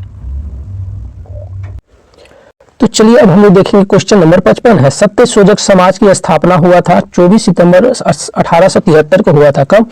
24 सितंबर 1873 को सत्यशोधक समाज की स्थापना हुआ था। इसमें क्या हुआ था? समाज की जो कुरीतियां थे, उसको पीड़ित थे, उसको उजागर किए, है ना। सत्यशोधक समाज ज्योतिबा राव फूले ने किए थे। स्थान इनका घर ही था, महाराष्ट्र पुणे में थे। उद्देश्य क्या था? निम्न जातियों को उनके शोषण व उत्पीड़न से मुक्त कराना था। ठीक है, क्वेश्चन नंबर 56 में आते हैं हम लोग। चलिए यहां से देखेंगे हम लोग 56 में क्या फसल के बारे में यहाँ पे दिया गया। फसल 3 प्रकार के यहाँ पे दिया गया है। रबी चाह, है ना, रबी चाह होंगे, खरीफ चाह होंगे और जायद चाह होंगे। है ना। तो रबी, यहाँ पे रबी जो रोपते हैं हम लोग, अभी जो रोपाया हुआ है वो रबी रोपाया हुआ है। तो सितंबर और अक्टूबर में इसको रोप देते हैं और मार्च अप्रैल में काट के लिए आते हैं घर। सितंबर अक्टूबर में कटाई करते हैं, खरीफ मतलब धान, है ना, धान होगा, मक्का होगा, ज्वार होगा, कपास हो जाएगा, ठीक है। तो यहाँ क्या होगा, सितंबर अक्टूबर में काट के लिए आते हैं। रोपते कब है, जून जुलाई में रोपते हैं, जब बारिश शुरू होता है ना उस टाइम रोपते हैं जून जुलाई में। काट के लिए आते हैं कब, जब हम लोग रबी फसल लगाते हैं तब। मार्च में क्या करते हैं, रोपते हैं जायद को और जून में काट के लिए आते हैं, जून में काट के घर ले आते हैं। चलिए उसके बाद देखिए यहाँ पे क्या हो जाएगा, तो रबी में कौन हो जाएगा, तो रबी फसल में गेहूं हो जाएगा, चना हो जाएगा, राई होगा, सरसों होगा, मटर होगा, आलू होगा। कौन, तो गेहूं रबी है, चना भी रबी है, राई भी रबी है, सरसों भी रबी है, मटर भी रबी है, आलू भी रबी फसल में आती है। उसके बाद हम लोग देखेंगे धान, मक्का, ज्वार, कपास, बाजरा, ये किस में आ जाएगा, सॉरी किस में आ जाएगा, ये तो आपका जायद में आ जाएगा। ये आपका खरीफ फसल में है ना, धान फसल क्या है, ये खरीफ में आ जाएगा। ये हो जाएगा रबी और ये हो जाएगा खरीफ और ये हो जाएगा आपका जायद में होगा। तो जायद में कौन कौन, यानी कि हम लोग देख लिए इसमें जायद में देखें कौन सा, तरबूज होगा यानी तरबूजा हो जाएगा, खीरा हो जाएगा, ककड़ी हो जाएगा, टमाटर हो जाएगा, दाल हो जाएगा और हरी सब्जी हो जाएगा। ये किस में आ जाएगा, जायद फल में आ जाएगा। खरीफ में कौन आ जाएगा, तो धान हो जाएगा, मक्का हो जाएगा, ज्वार होगा, बाजरा और कपास हो जाएगा। चलिए उसके बाद देखते हैं भारत के 13 प्रमुख बंदरगाह। तो ये कलकत्ता पश्चिम बंगाल, तो सबको पता है कलकत्ता पश्चिम बंगाल में है, चेन्नई तमिलनाडु में ये बंदरगाह है, कोच्चि केरल में है, यही बोलते हैं मालाबार तट यहीं पे है ना। विशाखापट्टनम ये भी आंध्र प्रदेश में है। पारादीप ये कहाँ, उड़ीसा में। पारादीप ये थोड़ा सा गड़बड़ाइएगा, ये कौन सा, तो पारादीप है ना, कौन सा, तो पारादीप है, उड़िएगा तो पारा चढ़ेगा द्वीप का। तूतीकोरिन कहाँ का, तमिलनाडु का, तूतीकोरिन तमिलनाडु का ये है ना। चलिए उसके बाद मोरमू गोवा, ये गांवों से याद रखिए क्या, गोवा में है। मोरमू गोवा जो है ये कहाँ में, गोवा में है। कांडला कहाँ, कांडला गुजरात में। न्यू मंगलूर कहाँ, कर्नाटक में। न्यू मंगलूर कहाँ में है, कर्नाटक में। न्यू मंगलूर कर्नाटक में है। एन्नोर तमिलनाडु, एन्नोर बोलेगा तो तमिल है। नहावा सेवा कहाँ, महाराष्ट्र में। नहावा सेवा कहाँ में है, ये तो महाराष्ट्र में है। लॉर्ड विलियम बेंटिंग, क्या है यहाँ पे कि लॉर्ड विलियम बेंटिंग है ना, भारत के पहले गवर्नर जनरल कौन, तो लॉर्ड विलियम बेंटिंग भारत के पहले गवर्नर जनरल थे। बेंटिंग 1828 से 1833 है ना, 1828 से 1833 तक बंगाल के गवर्नर जनरल रहे थे। यानी कि बेंटिंग है जो बंगाल के गवर्नर जनरल कब तक, 1828 से 1833 और 1833 से 1835 तक क्या रहे थे, भारत के गवर्नर जनरल बन गए थे। यानी गवर्नर जनरल थे पहले, उसके बाद का गवर्नर जनरल बन गए कौन, बेंटिंग 1833 से 1835। 1833 से 1835 गवर्नर जनरल थे और बेंटिंग जो 1828 से 1833 तक है ना बंगाल के गवर्नर जनरल थे। भारत में सती प्रथा को क्या कहते हैं, ये तो सबको याद होगा ना, सती प्रथा को ये समाप्त किए थे। 1835 में अंग्रेजी शिक्षा अधिनियम पारित हुआ था, यही जो मैकाले है ना, 1835 में जो हम लोग का अंग्रेजी शिक्षा आता है। उसके बाद हम लोग देखते हैं यहाँ पे, चलिए देखते हैं बंगाल के पहला गवर्नर कौन था, रॉबर्ट क्लाइव। पूछेगा बंगाल का पहला गवर्नर कौन था, रॉबर्ट क्लाइव था। कौन था, तो बंगाल का पहला गवर्नर रॉबर्ट क्लाइव। बंगाल का पहला गवर्नर जनरल, अलग लग गया जनरल, तो वारेन हेस्टिंग। भारत का पहला गवर्नर बोलेगा तो लॉर्ड कैनिंग। भारत का पहला गवर्नर जनरल बोलेगा तो लॉर्ड कैनिंग। और ये जनरल यानी कि गवर्नर जनरल बंगाल का बोलेगा वारेन हेस्टिंग। बंगाल का पहला गवर्नर तो रॉबर्ट क्लाइव। यहाँ दिया पोस्ट मैडम है ना, ये आपका इंग्लिश में था तो इसको हम लोग बनाएंगे, इसमें क्वेश्चन टैक्स पूछता है ना, ये आपका इस तरह से रहेगा। चलिए आगे देखते हैं इसमें। तो राज्य पुनर्गठन है, राज्य को पुनर्गठन आयोग 1956 के अंतर्गत, यानी कि राज्य को पुनर्गठन किया जाए भाषा के आधार पर, ये जो मांग हुआ था उसके लिए यहाँ पे दिया गया था। 1956 के अंतर्गत 1 नवंबर को पूर्णिया है ना, पूर्णिया जो बिहार में मानभूम है ना के कुछ क्षेत्र बंगाल को दे दिया गया। क्या हुआ कि बंटवारा हुआ था बंगाल का, यानी ये बिहार का क्षेत्र, बिहार का जमीन इसमें बंगाल में, बंगाल का जमीन इसमें। तब कैसे बेचारा आए, कैसे जाए, कैसे आए, कैसे जाए, इन लोग को होच पोच हो गया।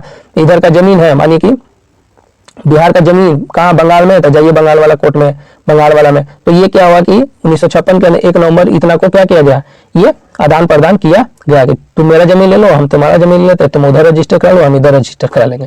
ठीक है, चलिए राज्य का अवधान यहाँ हो जाएगा। तो जिम कार्बेट, जिम करने के लिए कहाँ जाना पड़ेगा, तो उतरना पड़ेगा किस चीज में, अखाड़ा में। तो जिम करने के लिए उतरना पड़ेगा झारखंड में, ये तो पलामू झारखंड में पड़ता है, दलमा झारखंड में पड़ता है, हजारीबाग झारखंड में, ये तो सबको याद होगा।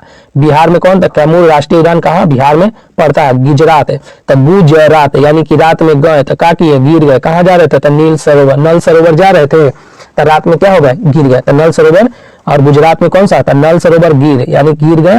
नल सरोवर और गिर कहाँ में, गुजरात में। जा रहे थे कहाँ, तो नल सरोवर, तो क्या हो गया, तो रात था और क्या हो गया, गिर गया। यानी नल सरोवर जा रहे थे, रात था तो गिर गए, है ना। तो गिर और नल सरोवर कहाँ में, गुजरात में। उत्तर प्रदेश में क्या, तो उतरेगा क्या, दुधवर दुधवा पुल बोलते हैं, दुधवा और चंद्रप्रभा। दुधवा और चंद्रप्रभा कहाँ में हो जाएगा, उत्तर प्रदेश में हो जाएगा। बांदीपुर, भद्रा और नागर होल, तुंगभद्रा, सोमेश्वर कहाँ में हो जाएगा ये। चलिए उसके ना बांदीपुर हो जाएगा, भद्रा नागर होल होगा, तुंगभद्रा और रामेश्वर कहाँ में, कर्नाटक में। फिर से बांदीपुर पूछेगा तो कहाँ, बांदीपुर कर्नाटक में, भद्रा है जो कर्नाटक में, और नागर होल कहाँ, कर्नाटक में, तुंगभद्रा कर्नाटक में, सोमेश्वर कर्नाटक में। मानस कहाँ में हो जाएगा, तो असम में हो जाएगा। काजीरंगा कहाँ, असम में, कहाँ, काजीरंगा असम में हो जाएगा। चलिए यहाँ पे देखते हैं गुण सूत्रों की संख्या। गुण सूत्र जो होता है चिंपांजी में कितना होता है, 48। चिंपांजी 48 होता है। मक्खी 12 घंटा ड्यूटी करती है दिन में, है ना। मक्खी है जो 12 घंटा ड्यूटी करती है, कितना, 12 घंटा दिन में दम ड्यूटी करती है, लगा रहती है अपना। तो मक्खी का गुण सूत्र कितना, 12। प्याज खाते हैं ना प्याज का, तो ये 16। गुण सूत्र कितना होता है, 16। प्याज को 16 का 16 गुण होता है, इसलिए आंख में आंसू ला देता है ना, 16 के 16 गुण, है ना। चलिए मक्का क्या, 20 रुपये। जाइए गंगा में, है ना। गंगा का क्या था, मक्का का प्रजाति, यानी किस्म का। तो गंगा यानी गंगा मैदान में जाइए। गंगा जाने के पहले क्या ले लीजिए, पॉपकॉर्न ले लीजिए। मक्का कितना के लीजिए, तो 20 रुपया के। 20 रुपया में 10 रुपया छोटकी के, 10 रुपया छोटका का, तो 20 रुपया हो गया। यानी कि 20 रुपया का मक्का लेकर छोटका छोटकी कहाँ चले गया, गंगा मैदान में चल गया। तो मक्का का गुण सूत्र कितना, 20 रुपया। टमाटर कैसे, 20 यानी 24 रुपये। तो टमाटर का कितना हो जाएगा, 24। टमाटर का गुण सूत्र कितना हो जाएगा, 24। मेढक का क्या हो जाएगा, 26। मेढक का गुण सूत्र कितना, 26। बिल्ली का कितना, 38, है ना। बिल्ली का क्या होगा, 38। चूहा का कितना होगा, 40, यानी चूहिया का 40 और चूहा का 42, ये है ना, मेल फीमेल का रहता है ना। तो ये क्या हो जाएगा, चूहिया का 40 होगा, चूहा का 42। और गेहूं का कितना हो जाएगा, 42 होगा, गेहूं का 42। देखिए इसमें याद करने के लिए क्या करेंगे, ठीक है। जब गेहूं का खेती होता है ना, तो गेहूं की खेती में क्या करता है कि चूहा यहाँ से गया और जाके बिल बना लेता है। बिल बना के क्या करेगा, तो वो 40-42 एकदम, है ना, बहुत सारा क्या करता है, बिल में ऐसे से ठस लेगा पूरा एकदम बाल। वो पूरा डांटी नहीं ले जाता, बलवा ऊपर वाला कबाड़ के लेके जाएगा। यानी जो मेन पार्ट है ना, वो काट के लेके चल जाता है और ये बिल में लेके चल जाएगा। तो चूहा था कितना, तो 40-42 था, अब लेके कितना गया, 42। तो गेहूं का चूहा का कितना, दोनों का सेम हो जाएगा। चलिए खरगोश, तो खरगोश क्या करता है, देखते हैं। एक बच्चा नहीं, 44 बच्चा देता है, ढेर सारा बच्चा खरगोश देता है। 44 होगा। गुण सूत्र कितना होगा, 44 होगा। मनुष्य का 46 होगा। तंबाकू, आलू, चिंपैंजी, आलू खाइए 48। तंबाकू पीजिए, है ना, तंबाकू खाया पीता पिया जाता है तंबाकू, तो 48 हो जाएगा। चिंपैंजी तो 48। घोड़ा का कितना होगा, 64, है ना, कितना हो जाएगा, 64। घोड़ा का कितना होगा, 64 है। कुत्ता का 78, कुत्ता का कितना हो जाएगा, 78, है ना। कबूतर का 80, कबूतर का क्या हो जाएगा, 80। कुत्ता का 78, घोड़ा का 64। तंबाकू का, आलू का, चिंपैंजी 48, मनुष्य का 46, खरगोश का 44 होगा। खरगोश का 44। गेहूं का कितना होगा, 42 होगा। चूहा का 40, चूहा का 40 हो जाएगा, 42 हो जाएगा। बिल्ली का 38। और चलिए आगे देखते हैं हम लोग क्या, कि आम, यहाँ पे क्या है, आम खाने वाले भाग क्या होता है। तो हम लोग आम जो खाते हैं वो कौन सा, तो मध्यभीति खाते हैं। आम खा रहे, फल हो गया, और खाने योग्य यहाँ पे सेब खा रहे हैं, यानी कौन सा खा रहे हैं, तब पुष्पासन खा रहे हैं। नाशपाती खा रहे हैं, तो कौन सा, तो खाने वाला भाग है जो पुष्प खाते हैं। आम तो मध्यभीति, पपीता मध्यभीति, अमरूद फल भीति, अंगूर फल भीति, टमाटर फल भीति, नारियल भ्रूणपोष, नारियल का पूरा भून में खा जाते हैं। लीची एरिल, इसको याद रखिएगा, लीची का क्या होता है, एरिल, ये पूछता है क्वेश्चन। गेहूं का, तो गेहूं में क्या हम लोग सारा भून में खा जाता है ना, भ्रूण यानी भ्रूणपोष यानी बीज। चलिए अवरक्त विकिरण, ये क्या खोज कौन किया था, हर्षले, है ना। यानी अवरक्त का क्या था, रक्त का कौन था, हर्षले क्या हो जाएगा, खोज कौन, अवरक्त का हर्षले हो जाएगा, अवरक्त। तो इसमें हम लोग देखेंगे तरंग धैर्य कितना होता है, इसका तरंग धैर्य 7.8 इंटू 10 टू पावर -7 से लेकर 10 के पावर -3 मीटर। आवृत्ति का कितना, 10 के पावर 12 से 10 के पावर 10 होता है। उपयोग, रिमोट के उपयोग में, फोटोग्राफी के उपयोग में करते हैं अवरक्त किरण का। हल्दी घाटी का युद्ध महाराणा प्रताप और अकबर के बीच में लड़ा गया था, कब, 18 जून 1556 को लड़ा गया था। कब, 18 जून 1556 को हल्दी घाटी का युद्ध लड़ा गया, किसके बीच में, राणा प्रताप यानी महाराणा प्रताप और अकबर के बीच में हुआ था। महाराणा प्रताप के सेनापति कौन, हाकिम खाखूर, है ना, हाकिम खासूर, क्या नाम था, हाकिम खासूर था। अकबर का नाम, अकबर का सेनापति कौन थे, तो मानसिंह थे। परिणाम क्या हुआ था इस युद्ध में, परिणाम निकल नहीं पाया था, एकदम दोनों इक्वलिटी, इधर भी बराबर है इधर भी बराबर, प्रूफ डेट कर दिए कि भी, है ना, प्रूफ डेट कर दिए। चलिए उसके बाद है बाबर और इब्राहिम के बीच में पानीपत की प्रथम युद्ध लड़ा यानी हुआ था। पानीपत के प्रथम युद्ध बाबर और है ना, बाबर और इब्राहिम लोदी के बीच में पानीपत के प्रथम युद्ध लड़ा गया। राणा सागा और बाबर के बीच में 1527 में खानवा का युद्ध हुआ था। खानवा का युद्ध खाना खाने कौन कौन गया था? बाबर और राणा सागर गए थे। हेमू और अकबर के बीच में पानीपत के द्वितीय युद्ध लड़ा गया था। महाराणा प्रताप के घोड़ा का नाम था चेतक, हाथी का नाम था बादल। हाथी का नाम क्या था? राम प्रसाद। क्या नाम था? राम प्रसाद था। दिल्ली सल्तनत के राजवंश के संस्थापक, दिल्ली सल्तनत के राजवंश, चलिए देखते हैं गुलाम वंश। गुलाम वंश के संस्थापक कौन है? तो गुलाम तो कुतुबुद्दीन ऐबक। गुलाम वंश के संस्थापक कौन हो गए? कुतुबुद्दीन ऐबक हो गया। खिलजी वंश के संस्थापक कौन हो गए? तो जलालुद्दीन फिरोज खिलजी। खिलजी वंश का कौन? जलालुद्दीन फिरोज खिलजी। गुलाम वंश का कौन? तो कुतुबुद्दीन ऐबक। तुगलक वंश का कौन? तो गयासुद्दीन तुगलक। तुगलक वंश का गयासुद्दीन तुगलक। सैयद वंश का खिज्र खां, है ना, सैयद वंश का खिज्र खां। लोदी का बकलोल, है ना, लोदी वंश का बकलोल लोदी, बकलोल पड़ेगा, है ना, बहलोल बोलते हैं बकलोल। तो लोदी वंश का बकलोल लोदी। सैयद वंश का खिज्र, खिज्र खां सैयद वंश का। तुगलक वंश का गयासुद्दीन तुगलक, तुगलक वंश का गयासुद्दीन तुगलक। खिलजी वंश का जलालुद्दीन फिरोज खिलजी। गुलाम वंश का कुतुबुद्दीन ऐबक। अब यहाँ से हम लोग देख लिए जो संस्थापक थे वो। अब हम लोग देखते हैं डेट तक। यहाँ पे क्या है? पहला गुलाम वंश, गुलाम वंश के संस्थापक हो गए कुतुबुद्दीन ऐबक। क्या? कुतुबुद्दीन ऐबक। कब से कब तक? 1206 से 1290 तक। समझिए कितना दिन तक रहे थे, है ना, 1206 से 1290 तक गुलाम वंश के शासन यहाँ पे कुतुबुद्दीन ऐबक का चला था। खिलजी वंश के जलालुद्दीन फिरोज खिलजी 1290 से 1320 तक ये शासन यहाँ चला था। तुगलक वंश गयासुद्दीन तुगलक 1320 से 1398, 1320 से 1398 तक ये चला था। सैयद वंश यानी खिज्र खां 1414 से 1451 तक चला था। 1414 से 1451 तक ये चला था। बहलोल लोदी बकलोल लोदी है जो 1300 आपका इसमें, तो ये कौन सा? लोदी वंश हो जाएगा। लोदी वंश बहलोल लोदी, है ना। तो लोदी वंश बहलोल लोदी कब तक? 1451 से 1526 तक ये रहा था। सैयद वंश 1414 से 1451 तक रहा था। केरल झील यानी केरल झील, केरल की झील यहाँ पे पेरियार और अष्टमुदी, यानी केरल में कौन सा? पेरियार नदी भी है, पेरियार झील भी यहाँ पे है, और अष्टमुदी यहाँ पे हाथी के लिए यहाँ पे बनाया गया है।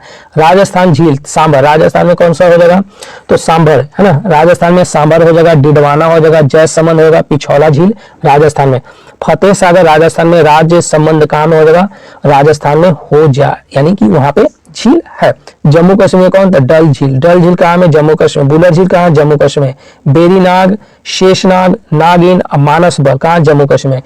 बेरीनाग, शेषनाग, नागिन, मानस बल कहाँ? जम्मू कश्मीर। डल झील जम्मू कश्मीर। बुलर झील जम्मू कश्मीर। बेरीनाग झील जम्मू कश्मीर में है। उत्तराखंड में नैनीताल, तो उत्तराखंड में कौन सा होगा? तो नैनीताल होगा, राकसताल होगा, यानी जितना ताल है वो उत्तराखंड में होगा।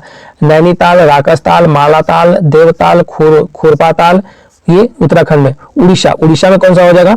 तो उड़ीसा में एक चिल्का हो जाएगा। कौन सा? उड़ीसा में चिल्का हुआ। महाराष्ट्र में लोनार, यही पूछा था बिहार पुलिस में, लोनार झील कहाँ में? महाराष्ट्र में है। चलिए आगे देखते हैं। अभिज्ञान शकुंतलम के, है ना, अभिज्ञान शकुंतलम जो बुक है वो लिखे थे कालिदास। इसमें राजा और एक साधु का बेटी रहती है, यानी पुजारी का बेटी रहती है, जंगल में जाता है, उसी के बारे में इसमें कहानी दिया, लव स्टोरी दिया है इसमें। जयदेव गीत गोविंद, ये क्वेश्चन पूछा था, ठीक है, बिहार पुलिस में पूछा था। जयदेव गीत गोविंद, कलहन राजतरंगिणी, कलहन का राजतरंगिणी। विशाखापट्टनम, है ना, विशाखा दंड मुद्रा राक्षस। विशाखा दंड के कौन सा? तो लेखक विशाखा दंड मुद्रा राक्षस हो जाएगा। कालिदास के कौन का? कुमार संभव, रघुवंशम, मेघदूत, अभिज्ञान, है ना, अभिज्ञान शकुंतलम किसका? कालिदास का ये हो जाएगा।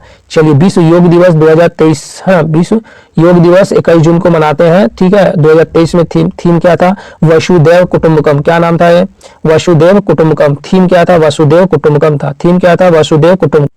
चलिए उसके बाद यहाँ 2022 में थीम जो था योग का क्या था? योगा फॉर, है ना, योगा होगा क्या? योगा फॉर ह्यूमैनिटी, यानी योगा फॉर ह्यूमैनिटी। विश्व योग दिवस कब से घोषणा किया गया? तो ये 2014 से किया गया। 2015 में प्रथम योग दिवस मनाया गया था। पृथ्वी, शुक्र पृथ्वी का निकट है, सबसे गर्म ग्रह है, सबसे चमकीला ग्रह ये होता है। उपनाम इसका शाम का तारा, यानी सांझ के तारा, भोर का तारा, पृथ्वी के भगनी शुक्र को बोलते हैं। उपग्रह 0 है। घूर्णन पूर्व से पश्चिम, कितना से कितना घूमता है? पूर्व से लेकर पश्चिम की ओर घूमता है।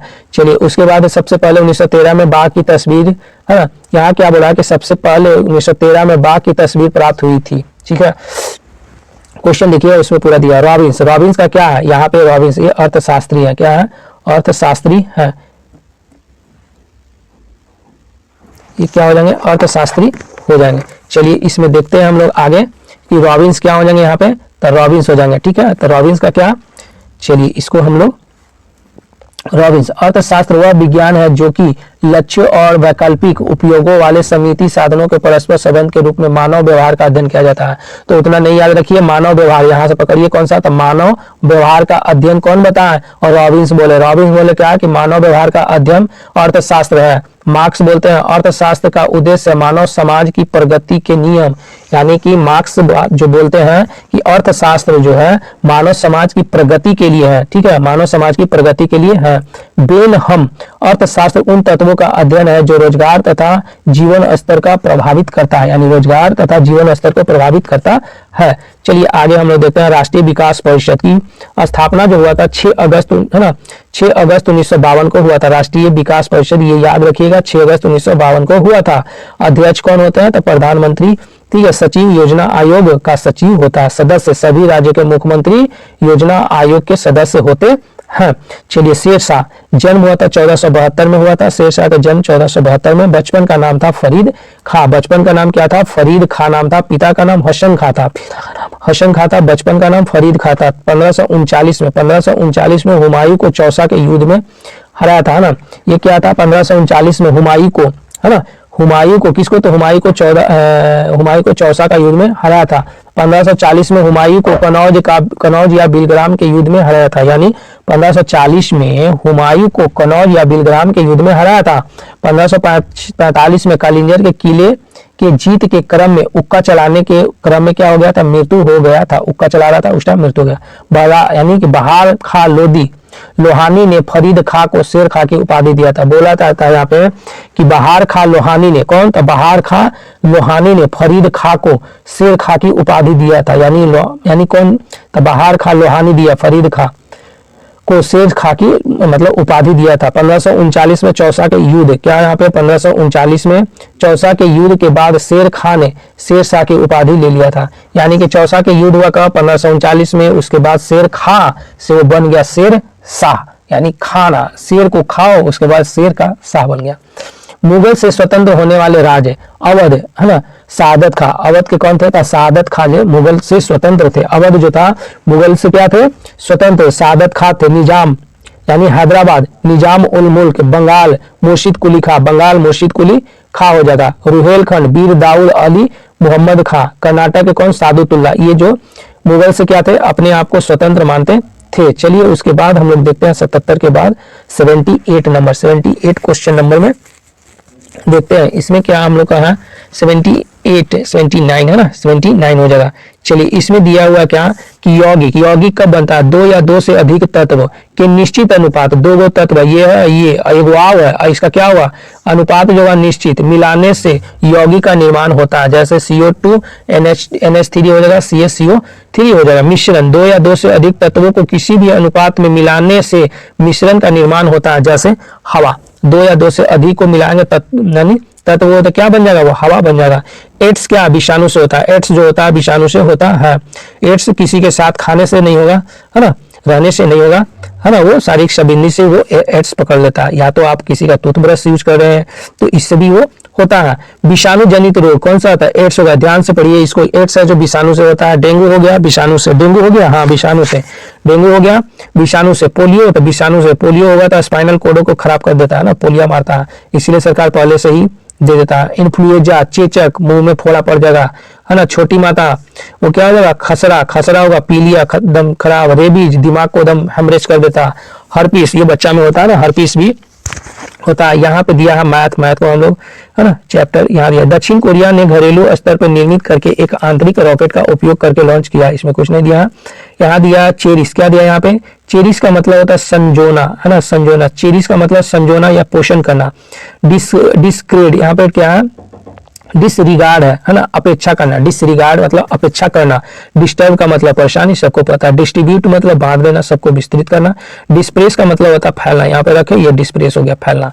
चलिए उसके बाद यह प्रत्यक्ष परोक्ष, यानी स्थूल हो जाएगा, स्थूल तो सूक्ष्म होगा। स्थूल मतलब यानी स्थूल का क्या होगा, प्रत्यक्ष है, और ये परोक्ष हो जाएगा। ये क्या है यहाँ पे, स्थूल तो सूक्ष्म होगा, अप्रत्यक्ष तो प्रत्यक्ष हो जाएगा। उत्कृष्ट का अपकृष्ट, उत्कर्ष का अपकृष्ट ये हो जाएगा। 85 हो गया। यहाँ पे 86 87 का दिया क्या, डिस्कवर का मतलब होता है खोज, डिस्कवरी है ना, चैनल देखते होंगे। यह क्या, आविष्कार। अच्छा डिस्कवर है यहाँ पे, डिस्कवर का मतलब होता है खोज या आविष्कारक होता है। सिनोनिम्स का होता है इन्वेंट, मतलब तैयार करना होता है ना, इन्वेंट। इन्वेंट होगा, फाइंड होगा, एक्सप्लोर होगा। क्लोज का मतलब बंद होता है, सर्च का मतलब खोजना, सट का मतलब बंद होना। यानी चलिए घोड़ा यानी तुरंग, यहाँ पे क्या है तुरंग, तुरंग किसका आता है, घोड़ा का पर्यायवाची है, यानी घोड़ा बोलिए तुरंग बोलिए उसका। शेर का क्या होता है सी, शेर का क्या होता है सी, ब्राघ्या होता है, वन राज होता है, क्या होता है वन राज होता है, मृग राज होता है, और उसके बाद यहाँ पे दिया है मृगेंद्र होता है, मेषरी होता है। यहाँ पे क्या है हर्ष है ना, हर्ष तुरंग, घोड़ा घोटक, हरि तुरंग या संड किसका हो जाएगा घोड़ा का, ये हो जाएगा यहाँ पे 80। यानी कि चलिए आगे हम यहाँ पे दिया है क्या कि नासा के वैज्ञानिक ने सिम है ना सिम्युलेटेड चंद्रमा धूल के वैक्यूम वातावरण में ऑक्सीजन निकालने के फलस्वरूप हासिल की है। बियर द ब्रंट, क्या यहाँ पे बियर द ब्रंट खामियाजा, क्या बोलता है बियर द ब्रंट का मतलब होता है खामियाजा यानी भुगतना बोलता है। सट द वर्स्ट ऑफ समथिंग यानी खामियाजा भुगताना यानी भुगतान करना। चलिए उसके बाद हम लोग देखते हैं क्या तत्सम में क्या है, तत्पुरुष समाज जब पहला पद गौण तथा दूसरा पद प्रधान हो तो इसे क्या बोलते हैं तत्पुरुष समाज कहते हैं। जैसे देशवासी है ना, ये क्या होगा पहला क्या होगा तो गौण हो गया, देव है ना, देववासी हो जाएगा तो देव हो जाएगा पहला हो जाएगा, और ये वासी तो प्रधान हो गया। विद्या जो आर्थी विद्यार्थी, गुरु जो दक्षिणा गुरु दक्षिणा ये हो जाएगा। चलिए यहाँ से होता तो क्षेत्रफल ये दिया, यहाँ संस्थापक दिया, चोल का संस्थापक कौन थे तो चोल का संस्थापक विजयालय, चोल का कौन विजयालय, पल्लव का शिवु, चालुक्य का कौन चालुक्य बतापी का जयसी, चालुक्य बतापी का जयसी, चालुक्य कल्याणी का तैलप द्वितीय होगा, चालुक्य बेंगी का विष्णुवर्धन होगा, होयसल का विष्णुवर्धन, यादव वंश का कौन तो भिल्लम पंचम, यादव वंश का कौन भिलम बंसन। गाइडेंस मतलब मार्गदर्शन होता है। परिणाम विशेषण वैसा शब्द जो अपने विशेषों को निश्चित और अनिश्चित मात्रा में बोध कराता है उसको परिणामवाचक विशेषण कहते हैं। यह मेला 28 मई को लगता है, जम्मू कश्मीर में लगता है। कौन तो खीर भवानी मेला जो है जम्मू कश्मीर में लगता है। कहाँ कश्मीर में लगता है, कब तो 28 मई को लगता है। 99 में देखेंगे क्या संविधान, यहाँ क्या है कि 99वां संविधान संशोधन राष्ट्रीय न्यायिक नियुक्ति आयोग की स्थापना हुआ था। न्याय करने की है ना, राष्ट्रीय न्याय नियुक्ति आयोग की स्थापना 99वां संविधान संशोधन में हुआ था। 100वां संविधान संशोधन भारत और बांग्लादेश के भूमि हस्तांतरण के लिए हुआ था। भारत और भूमि के हस्तांतरण के लिए हुआ था 100वां। चलिए उसके बाद है हम लोग का नागपुर अधिवेशन, कौन सा था नागपुर अधिवेशन जो हुआ था 1920 में हुआ था। कलकत्ता अधिवेशन 1920 में हुआ था। एक ही साल में ये दो गो हुआ था, नागपुर और कलकत्ता। अध्यक्ष कौन थे तो लाला लाजपत राय थे अध्यक्ष। असहयोग आंदोलन का वास्तविक प्रस्ताव पारित हो। अच्छा, असहयोग आंदोलन का प्रस्ताव पारित यानी असहयोग आंदोलन का यहाँ क्या है प्रस्ताव पारित हुआ था। क्या था नोट में दिया 1920 में कांग्रेस 2 अधिवेशन कलकत्ता और नागपुर में संपन्न हुआ था। चलिए ये हम लोग का जो बिहार पुलिस का 100 क्वेश्चन था, ठीक है, बिहार पुलिस का 100 क्वेश्चन था। हम लोग आज 100 क्वेश्चन ये कंप्लीट कर लिए। अगर वीडियो आपको पसंद आता है तो आप लाइक करिए, सब्सक्राइब जरूर करिए और आगे देखते हैं तो उस तरह से वीडियो आपको आगे आएगा। तब तक के लिए थैंक यू, धन्यवाद।